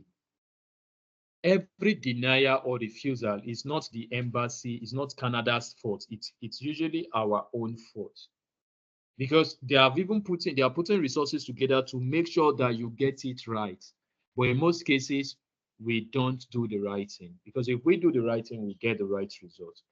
Now, secondly, the next thing is ensure your passport or other valid travel documents are handy. Have these items ready. We can see a credit card to pay the application fee of 100 Canadian dollars. Make sure you have that ready. Now, the next is select what you want to apply for. We'll tell you what documents you may need, answer the question in the application, blah, blah, blah. You have 60 days from when you start your application to submit a complete application. If you start an application and you don't submit in 60 days, the system will delete your information after 60 days. Okay, you are agreed that all these things you have them. Now you need electronic copies, either in these formats. Look at the formats they want you to provide. So any document you're uploading, make sure they're in any of these formats. Don't use your phone to scan documents. If need be, you don't have a printer in your office, or you don't have a printer in your home, you don't have a scanner.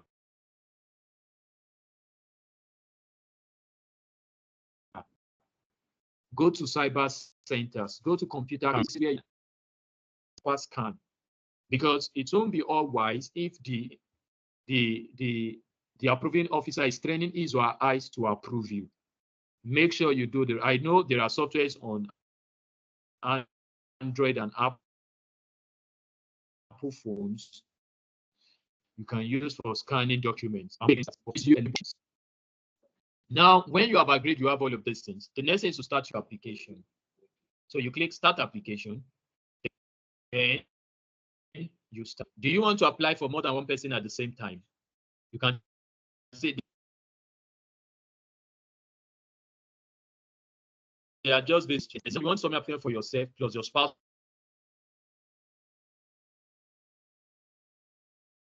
are not going with you immediately. Still add them to the application. It will save you cost. Although if you have gotten the visa, you can have a designated account. And don't forget the information you provided there are also linked with United Kingdom in most cases, because Canada and UK shares their information. They share similar databases. So ensure you supply the right information as much as you can to only supply verifiable and legal information. So if you have family members or you have plans to bring your family after you have approved, still add them now, even if they are not coming. Next, I'll click yes. Let's assume I'm coming with my family.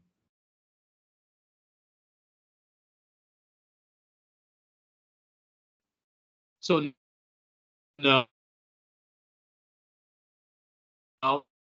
10% of group, business group. You are breaking, sir. Your line is breaking.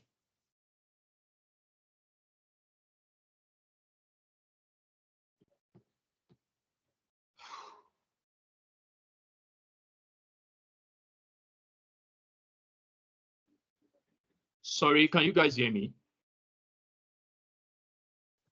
Yes, we can hear you now, but your screen is gone off. We can hear you, but there is no screen share.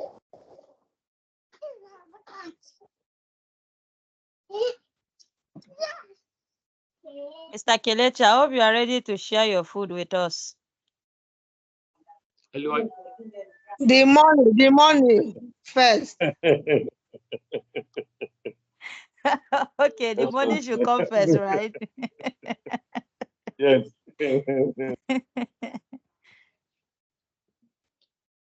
Can you guys hear me now?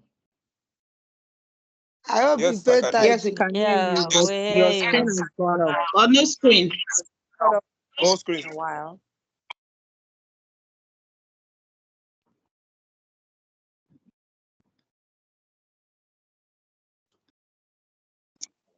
Yeah.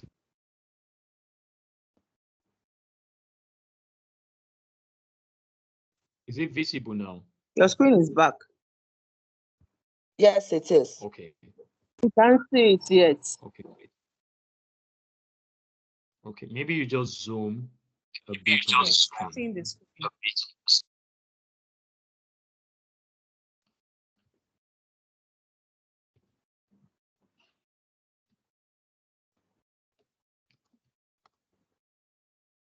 Okay. So okay now. I'll just miss So now messenger. let's assume you are applying for a group. So do you want to apply for more than one person? Accept it. Yes. Now, what type of group are you applying for? Business group, family, group of students, sport team, talk group, as the case may be. But now let's choose family. You can name your group. You can decide not to name it. Let's call it Trustify group, for instance. Now save and continue. Very easy. It's not rocket science. It's not anything. Now that you are creating for group, the next you need to do is to add the members. So what are the members in this family? Your wife, your children. So you have to add every member to your group. So you start editing. You edit and enter their informations like that, like that, like that. This member that is coming with you, what is it coming for and all. So I think on this now, we might just go back to the notes so that I can explain other visas because we have just barely 23 minutes. This is the form. We have just barely 23 minutes to the elapsement of our time. So let me just touch other visas before our time elapses. And if you need further information, you can still reach out to the organizers. They will either give my number or communicate you directly. And a PDF will be shared at the end of today's section. So everything you need. Please, I want to ask a question. Okay. Please, I want to ask a question. If we are only able to get across to the organizers, is there every information, every question we ask from them they can give to us, or is there any need we reaching you? Yeah, if the organizers deem it necessary,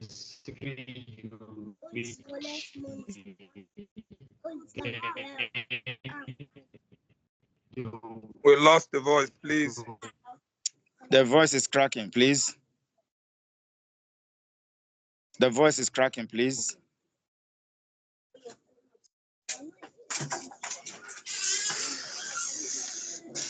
Hello? Hello?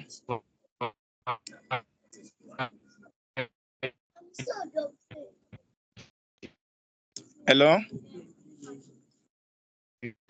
Hello? We can hear you, but I think our trainer has gone off. Okay. Because I asked, we are told that yesterday we can get his contact, but I discovered that it wasn't as easy as said. If the organizers can give us every tutelage we are getting now and in direction, no problem. But if they can't, they should make it available for us. We are here to learn.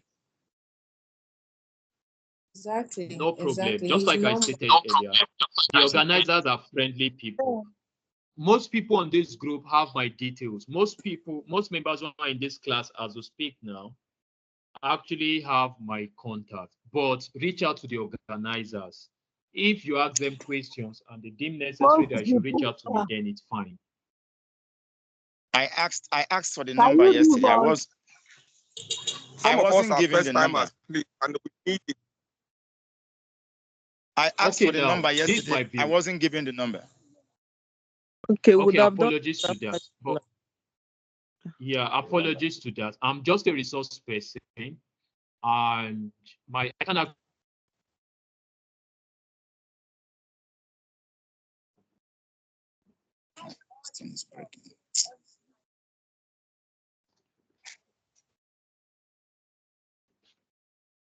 Yeah, please, let's finish the class first. I think the organizers are quite good and they will give us anything we need. Let's focus on the class at the moment. Thank you.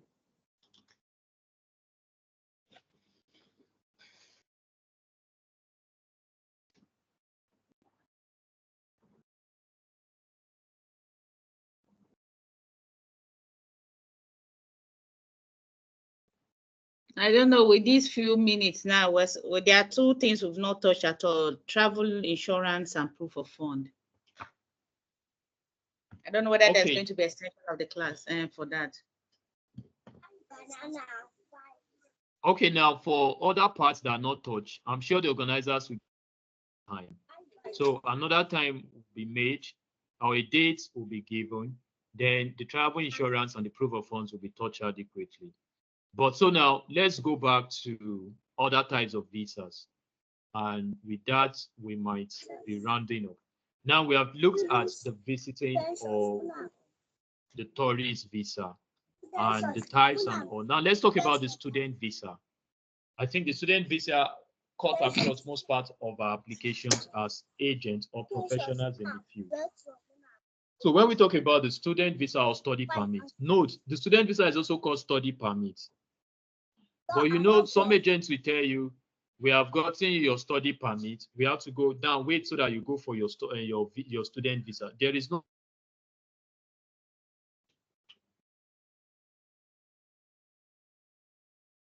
It's not showing again. This is sharing a screen. I hope the recording will not have blank spaces like this.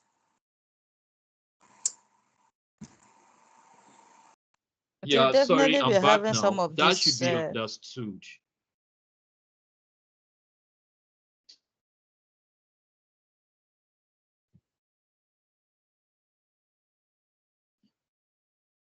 Hello, am I audible? Yes, you are, sir. You are audible now. Yes, you are audible. Okay, great. No. Okay, great. So now, Okay, I said there's no such thing called student visa or study permit. A study permit is also a student visa. A work permit is also a work visa. That should be understood. So peradventure, you are talking to your client because most of the clients, you actually want to get them ready for Canada. Some of them have vast, wide experiences so that we don't look like novice when they are talking. You are saying, but it's also the same. You say, no, it's not the same. It says student visa or study permit is designed solely for international students who are wishing to pursue their education in Canada. So when you are willing to pursue your education in Canada, you need the student visa or the study permit. So what it does solely is to provide the international or foreign student access to Canada world-renowned educational institutions and sometimes potentially pave the way to permanent residency. With this study permit or student visa, one can still get permanent residence. Remember, all of these visa types are still under the temporary visas. I said temporary visas include one, tourist visas, student visa, work visa. So don't forget that. And a list of all of these information, I'm actually reading the PDF. So it's something I wrote. So you can, when you have the PDF, it's self-explicable. You too can read it and understand it in totality. So now, what is the purpose of the student visa? One is to allow foreign nationals to study at designated learning institutions in Canada. All of us have heard the cases of PAL, provincial attestation letter, and all. If an institution does not have DLI license, they will not be allowed. And let me also state, one of the biggest scams in history are study visas. Don't think that scams are with the blacks. That's not true.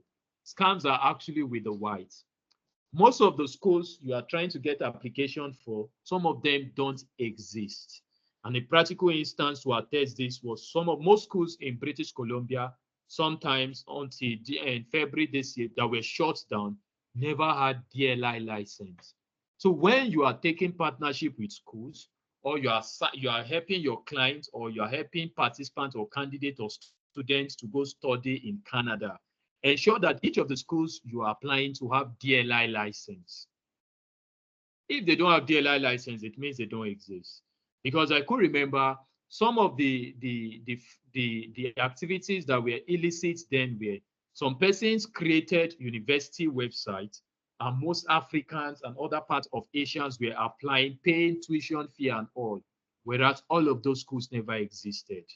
Now that would be so painful after paying thousands, because these things cost thousands of Canadian dollars, and only for you to find out that that school is not even existent. Whereas someone who is running that website might even be in Kenya or somewhere in South Africa. So ensure that whichever school you want to start taking partnership with, or you are trying to get admissions, they have DLI license. And note, the student's visa or study permit is not the only visa you need to study in Canada.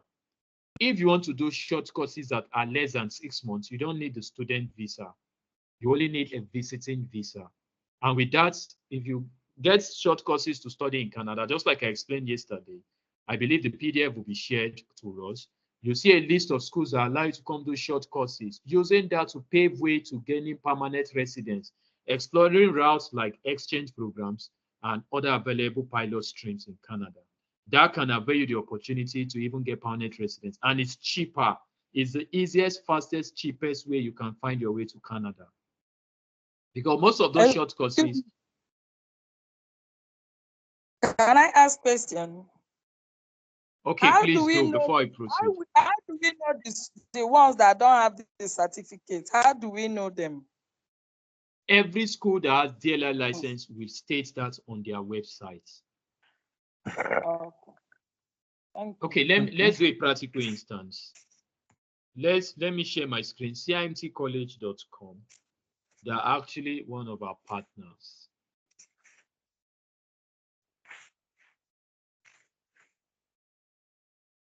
Okay. Okay, now, and do you know, it's not just DLI license. I'm not seeing the You screen, can sir. I'm sharing that. We're not seeing the screen, sir. I'm sharing that now.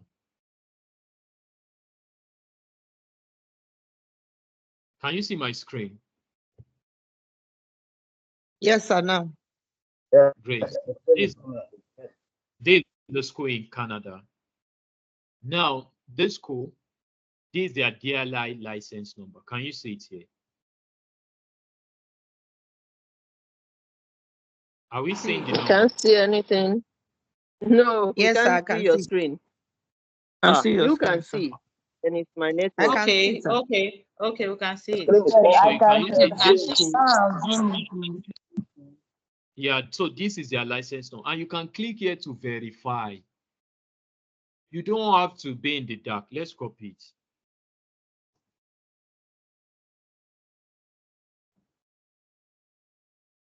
The reason why the DLI license is also very important. If a school doesn't have DLI license, the designated learning institution license, there's absolutely no how. There is no how the school will be able to give you provincial attestation later. Do you see that now? And if they don't have DLI license, you can't get post-graduation work permit. Time will fail me to talk about all of these things. But I just pray the organizers give us another chance so that we can actually delve into all of these things and utilize every bit of the resources we need to equip ourselves adequately to becoming juggernauts in the traveling space. So that is that. So the purpose is to ensure that the student that is coming to study is not coming to study in an unapproved school. For Nigerians, I can remember way back, there's a body called the Nigeria University Commission. They have to approve certain courses. And there are some instances where if a course is not approved by NUC, when you are done studying it, it will not be, your certificate will not be recognized. So Canada also have that system. So now this visa enables students to gain high quality education, blah, blah, blah, that could lead them to graduation and also get post-graduation work permit. What are the eligibilities? What do you need if you want to come through the study route? You need acceptance letter, which is known as LOA, letter of acceptance. First, you must have gained admission. And you must have valid acceptance letter from a DLI institute in Canada. That is the first. You must have sufficient funds. Canada is truly making it difficult for people to come through the study route. Now, you need not less than 20,000 Canadian dollars in your bank account as your bank statement for this, outside paying your tuition and all. The essence is to cushion the effects of the Vancouver trouble. The Vancouver trouble is most persons got to Canada, they couldn't pay for accommodation, and they started living under the code. So from 10,000 Canadian dollars, the government increased the quota to 20,000 Canadian dollars because of the increments in accommodation. But if you are using the visiting route or doing the short course, you don't need this amount as proof of funds. You don't need it. You just need substantial amount from the calculations we did yesterday. We did a calculation yesterday on how to calculate your proof of funds and all. So that is just what you need. The next is intent to leave. You must declare your intention that when you are done studying, you are going to leave Canada. Because though there's post-graduation work permit for those who are doing graduation programs, you are doing graduation programs like postgraduate diplomas, postgraduate certificate programs, postgraduate masters, or even PhD programs. You get a chance to have postgraduate work permit even to the tune of 3 years. So Canada has actually given PGWP for 3 years.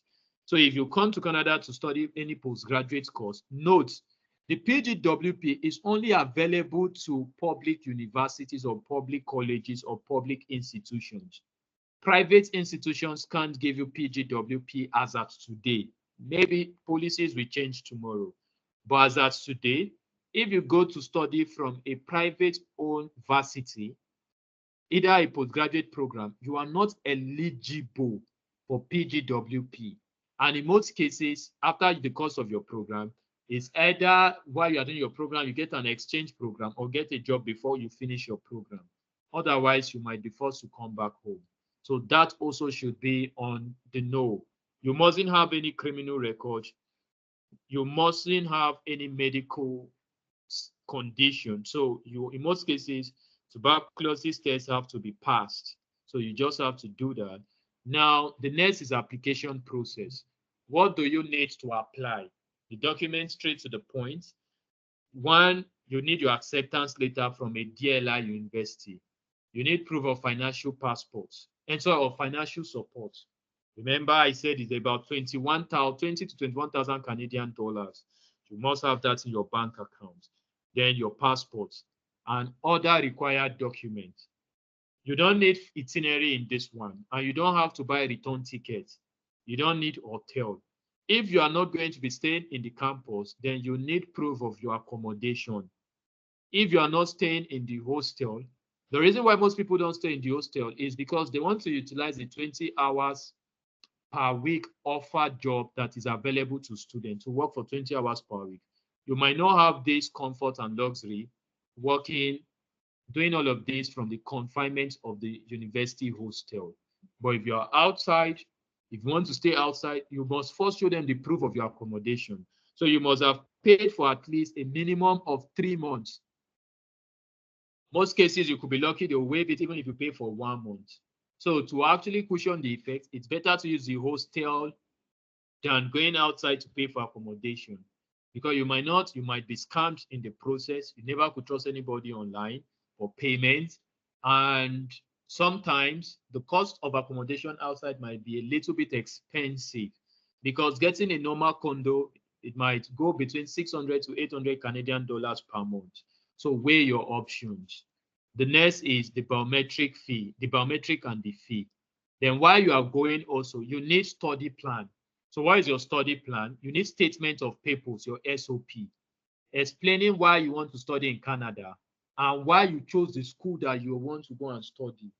You need that in place. And ensure that the course or the program you are going for aligns with your future goal.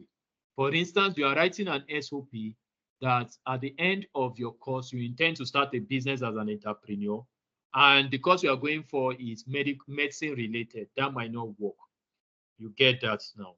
So ensure it aligns with your purpose. What are the work opportunities?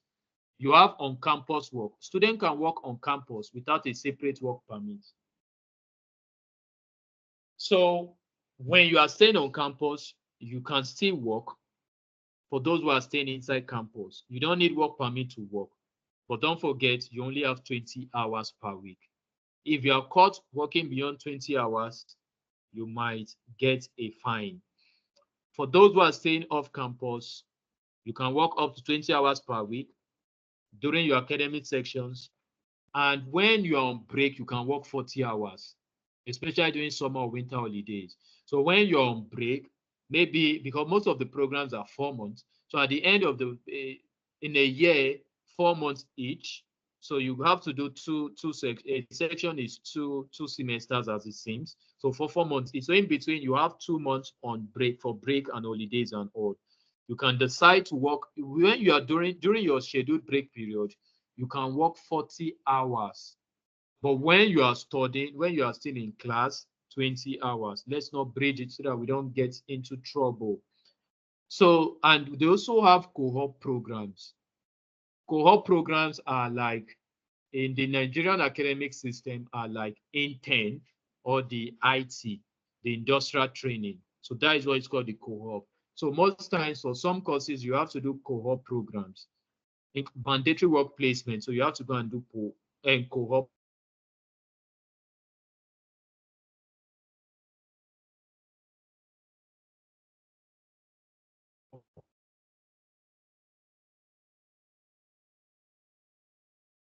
Can't hear you, sir. Am I the only one? No, you're not. We can't hear you. We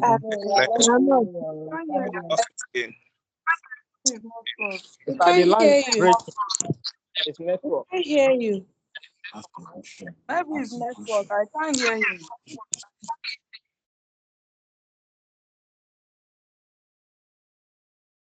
Same here.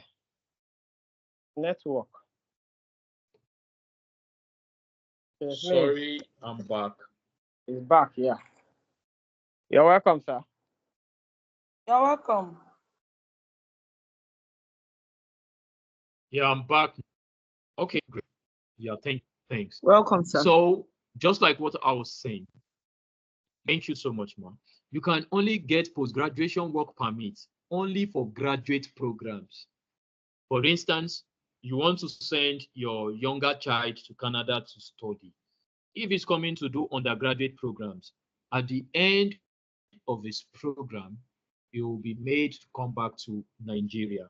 So you think and weigh your options perfectly.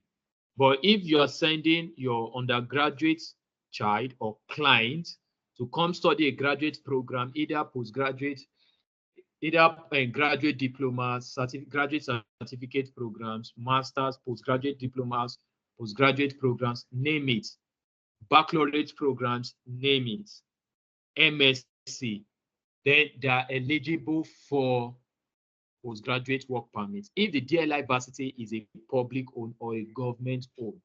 Though some private owned varsities have the autonomy to also give, as we have postgraduate work permits, and one of those is Khan College.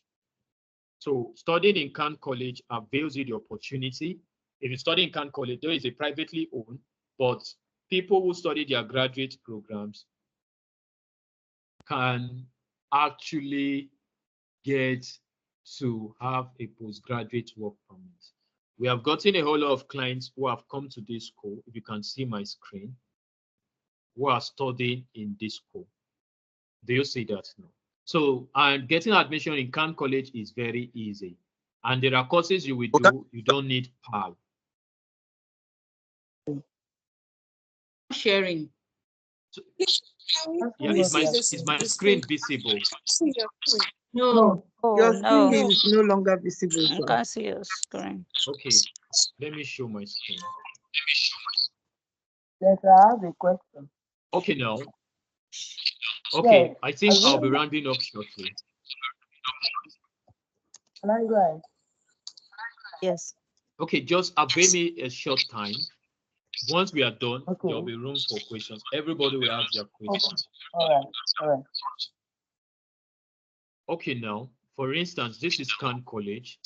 Khan College gives their applicants or people who come to their school the autonomy to see a postgraduate work permit, even though they are not public varsities. If you can see my screen, can you see their DLI number?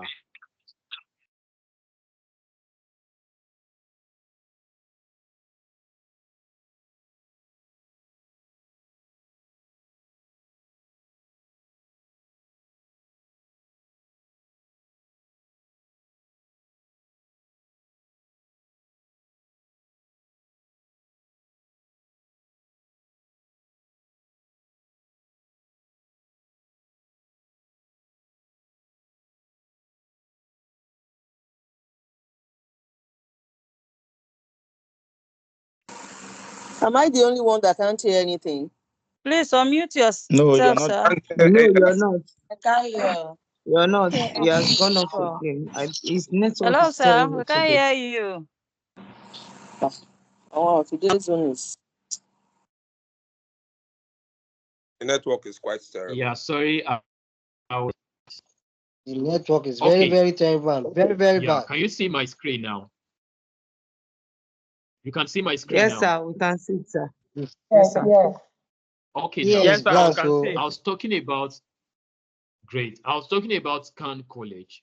So I said postgraduate work permits is available with graduate programs in public schools. But some private schools like Khan College, with them you can still get postgraduate work permits. And you can still do short courses that don't even require PAL. And Khan College has a designated learning institution ID. So they are recognized in their province. And for courses that require provincial attestation later, Khan College will still help you to get them.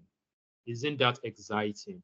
And I said we have sent so many Africans, especially Africans, to this school. So many. The reason is because it's most affordable. Even payments are done instrumentally. You can even pay as low as 1,000 to start a program. Not so expensive. Let's just look at the fact check. Is there any fee to apply for admission assessment? No. You don't need a fee for admission. Can I get admission even if I don't have IELTS? Yes, as long as the school you are coming from, actually you were taught in English. What is the minimum secondary certification from your country? Yes, the minimum secondary certification is what you need. NECO, WAEC, GC, name it. NAPTEP, name it. Do I need to send my with the admission application? Yes, I will talk about that. If optional, then there's an alternative. Do you have to pay tuition fee before admission or visa approval? No. I think this is what makes Khan College exceptional. Though we have a list of several schools like this. But for Khan College, you don't even need to pay tuition fee before you go for your visa approval. So they can still wait for you. When you have gotten your visa, then pay. But whether you pay or not, most times when your visa is denied, the schools will give you refund. And you can also work while you study in Canada. Yes, it's here. Can I work while I study in Canada? Yes. Is there any maximum age limits to study in Canada? There are so many, but we might not get to look at several other varsities like Khan College. Study permits have been approved on Khan College LOA globally. So once you have the Khan College letter of acceptance, the ease with which you can get study permit as an international student is high. Admission is open, you can apply. You can start getting clients, get people to come to Canada using this route. Easy peasy. So let me go back to my notes. So that is that for the post-graduation work permit. It's open and it's there. So we'll be rounding up now. When next, I hope, I pray, I wish, and I just wish the organizers will give us another chance so that we can discuss the work visas and other pilot programs with which people can explore. You, your family, relatives, friends, clients, and anybody can explore and come to Canada without incurring so much cost. So at this time, I beg to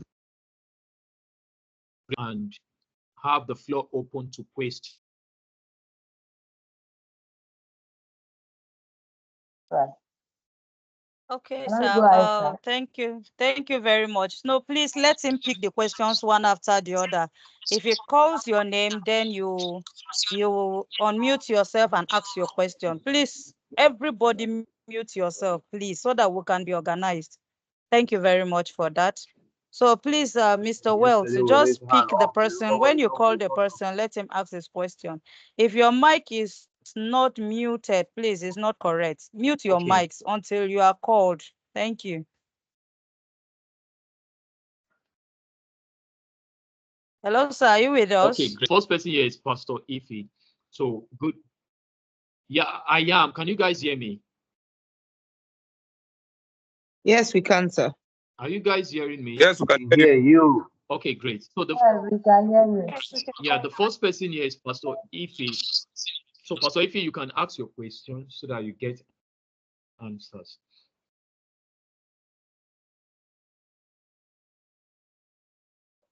Pastor Ife, if you are there, you can ask your questions. Otherwise, we'll move to the second person.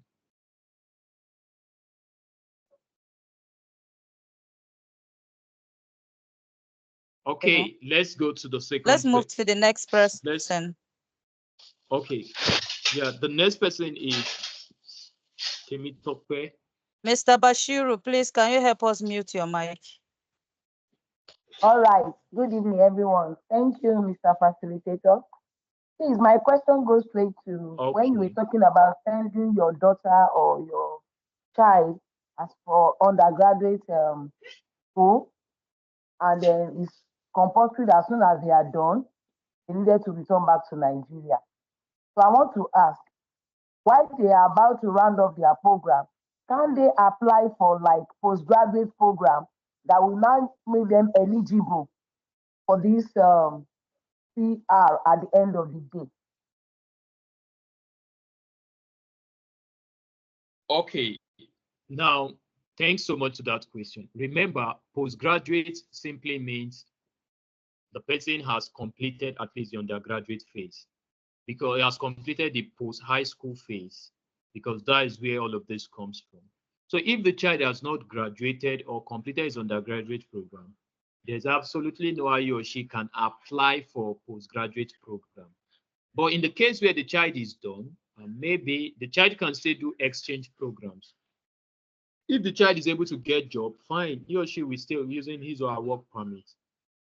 And sometimes, most people, these are just, there are certain routes, most times the Africans defame the face of the Black continent is because we don't know the right thing to do. For instance, somebody who gets to Canada, the essence, I do know, whoever that comes to Canada with visiting visa, the truth is not coming back. That even if you come back, everybody will be angry with you. Why did you back? So whatever the case is, we have to remain there. If you don't do a short course, you don't do an exchange program, work is not coming. Volunteer. Take some volunteering jobs that work for free. Because some of the house, but doing that, spending the time, instead of just staying outside in the prison cold, trust me, if you come to foreign world, you get to see Africans are actually not giving us the good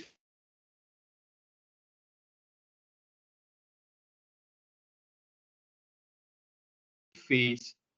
Now you have come in as a tour. You came for a conference. The conference is over.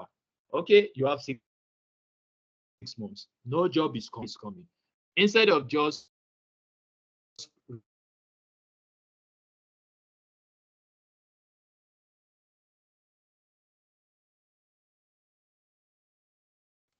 Hey, the line is breaking terribly. Seriously, we are really missing a lot this evening. Network isn't just fair on us this evening. And it comes when he's saying some important nuggets, you know. Sorry, I'm back. So now, while you are still trying to get that, though exchange programs has been the best route. When you come to Canada, you can take a course. You can even take apprenticeship course. You can take trade courses. They ain't so expensive. You don't have to pay so much. And those courses can still avail you to get an extension and even most likely help you to get in your PGWP. Or when you get a job, you can still use that to get your work permit. So in my view, if you have a younger child who's coming for undergraduate program, during the course of their program, or when they're done with their program, pending the time they get job or start going for their graduation program. But if they are done, they can still apply for postgraduate, which is that if they are given, that's good. When they are done with that master's program, they have 3 years PGWP. As long as it's from DLI recognized schools, usually public schools, and a few private varsities that have such licenses. So I don't know if that answered your question, Ma.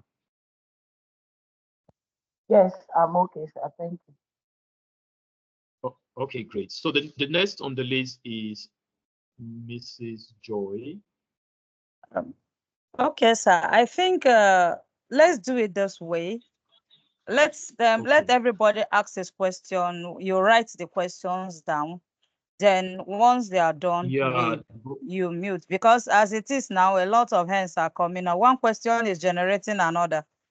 If not, we'll not be going back. We'll not be rounding up this meeting today. It's over 2 hours already. Okay, so please, I think it's better they all ask their questions. Yeah, I'm actually using an external public Wi-Fi, and I don't have my writing materials yet. So I don't know if that will work. But... All right, then, no problem. So let's take it away. Okay, yeah, thanks. Okay. Okay, so Madam Joy now. Okay, thank you so much for. As fast as. I will. Thank you so much for all the nuggets. It's just unfortunate the network is not helping us. So, but for I'm concerned about this undergraduate program. I understand they have. Okay, there are some schools that has opportunity for you to take 2 years diploma. Would that 2 years be considered as a postgraduate, as an alternative?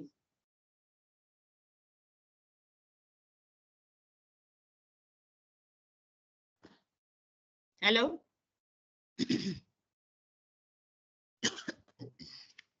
Hello, can you hear me?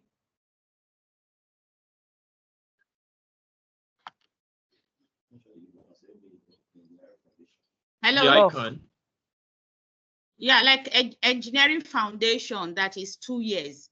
After that, will it be considered as a postgraduate? It's a diploma, Okay, now, 2 years there are diploma. No, if it's a diploma, because we have diploma, postgraduate diploma. If it's a postgraduate diploma from a public school, it will be considered. But if it's just diploma, it will not be considered. And in most cases, diplomas will require provincial attestation later. Sometimes most postgraduate diplomas also require provincial attestation later. The postgraduate work permit is conferred basically for people who are doing masters, but flexibilities have entered the system. Whether you're doing a post-baccalaureate program, a postgraduate certificate program, or even a postgraduate diploma, most schools today confers you with the ability to still get your 3 years postgraduate work permit. So in this case, if it's just an ordinary diploma, associate diploma, or just a diploma program an individual or the client or applicant is running, that will not confine them with PGWP, which is a postgraduate work permit. But what some applicants do is, in the course of doing those programs, they might get a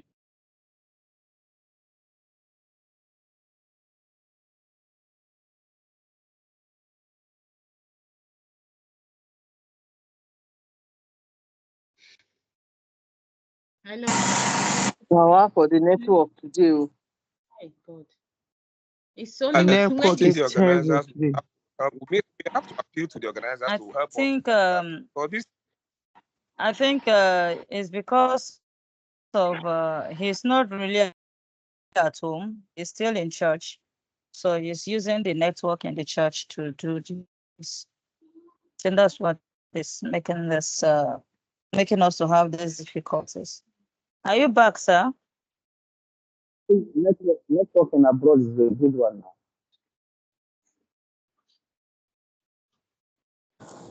Is this thing a broad network that is doing this for our own Nigerian network? Now, wow, today of all day.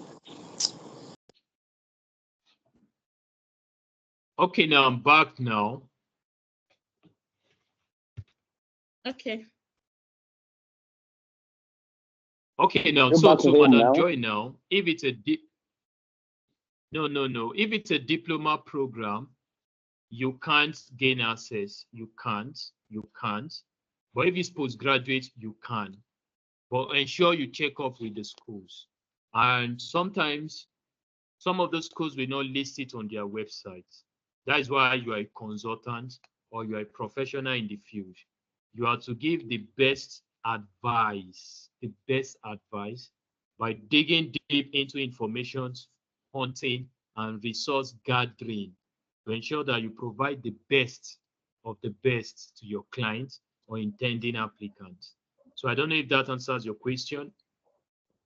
Okay, the person is already there, we didn't have this information. He actually went for 4-year program, but they have the option to graduate after 2 years, and he's thinking of taking that route already, And with this one, even if you finish the 4 years program for engineering, it means you just have to come back or take an exchange program. So I'm like concerned. I don't know how to advise them.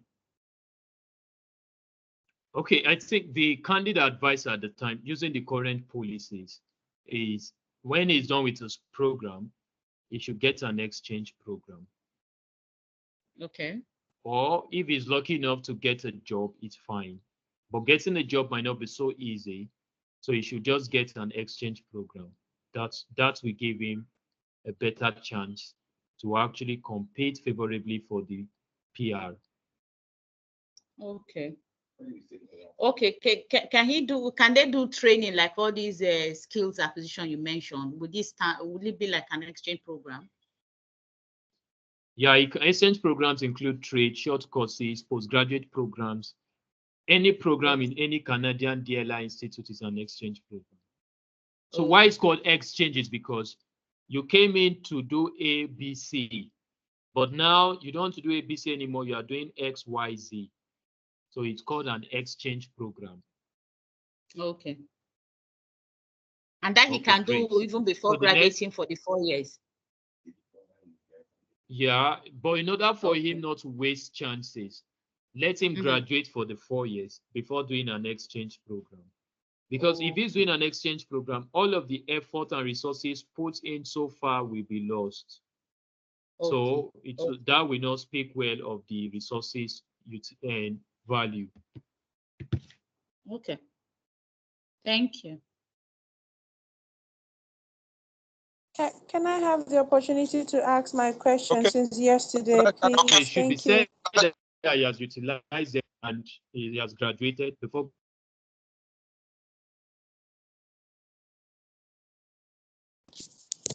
Can I have the opportunity to ask my question? I've been asking since yesterday, so it's not attended to. I sent text, so I think I have audio channel today. Can I ask now?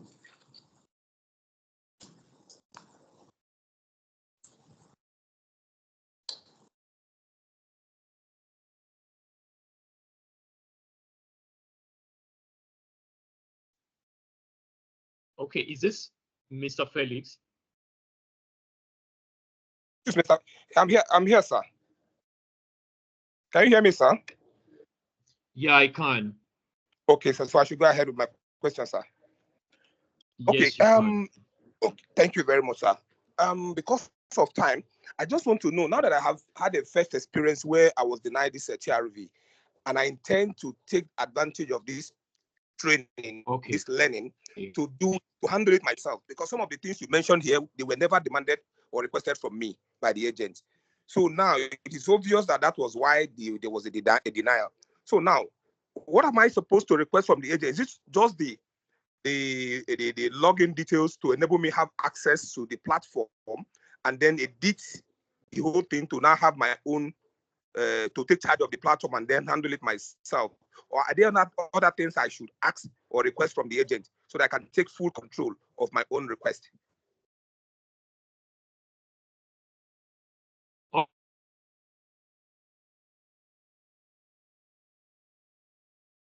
Can you hear me, sir? Did you get that? Okay, now most agents in the industry, yeah, I can hear you. Yeah, I got it.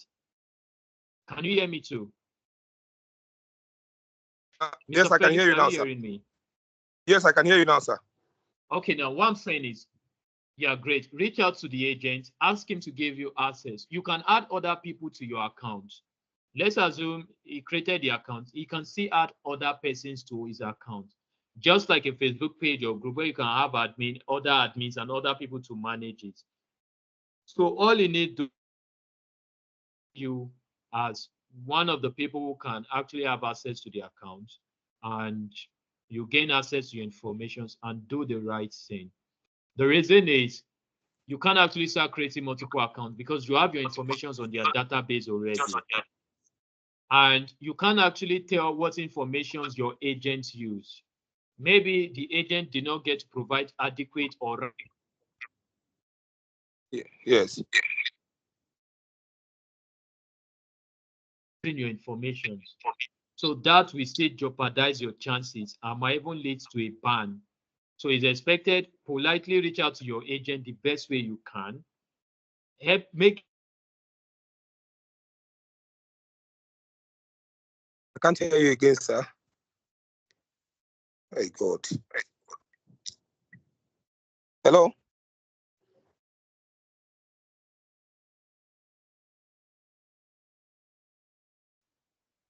And this time, don't go through the same route. Okay, hello. I cannot hear you, sir. I cannot hear you, sir. We cannot hear you at all, Try to sir. explore that route. Don't get to use the same route. Hello, good evening. Hold on, everyone. Are you hearing me now? Hello, we can hear you, sir. Sir, I don't know if it will be okay. Maybe we should, just for us to have better network, maybe we'll talk later and then find out a better time that you will be available probably with a better network to round up this, because a lot of things, information are being missed because of this network issue. So I don't know if I'm speaking our minds on this. Very well, madam, because Yes, ma'am. Yes, ma'am, you are. Yeah, your idea is quite welcomed. Because all Okay, right, so I don't know. It's accepted, ma'am. that is very, very. Can we drop our questions on WhatsApp page and let him attend to them on voice note and drop it down for us? Would that be possible? That will not be too good. Let's have a live class like this. Okay, no Life problem. class is Thank you. better, please.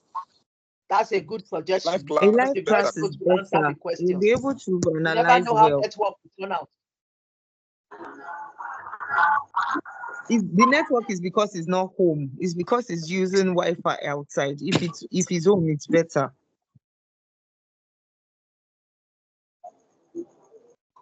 Network is not really very good on us today.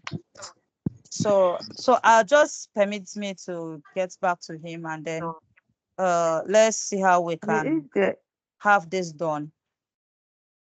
Okay, it's fine. I'm actually around, no problem. Let's work with the organizers, maybe get another date and time so that we can actually brace up and finish up. Because as it is now, we are really, really missing a lot.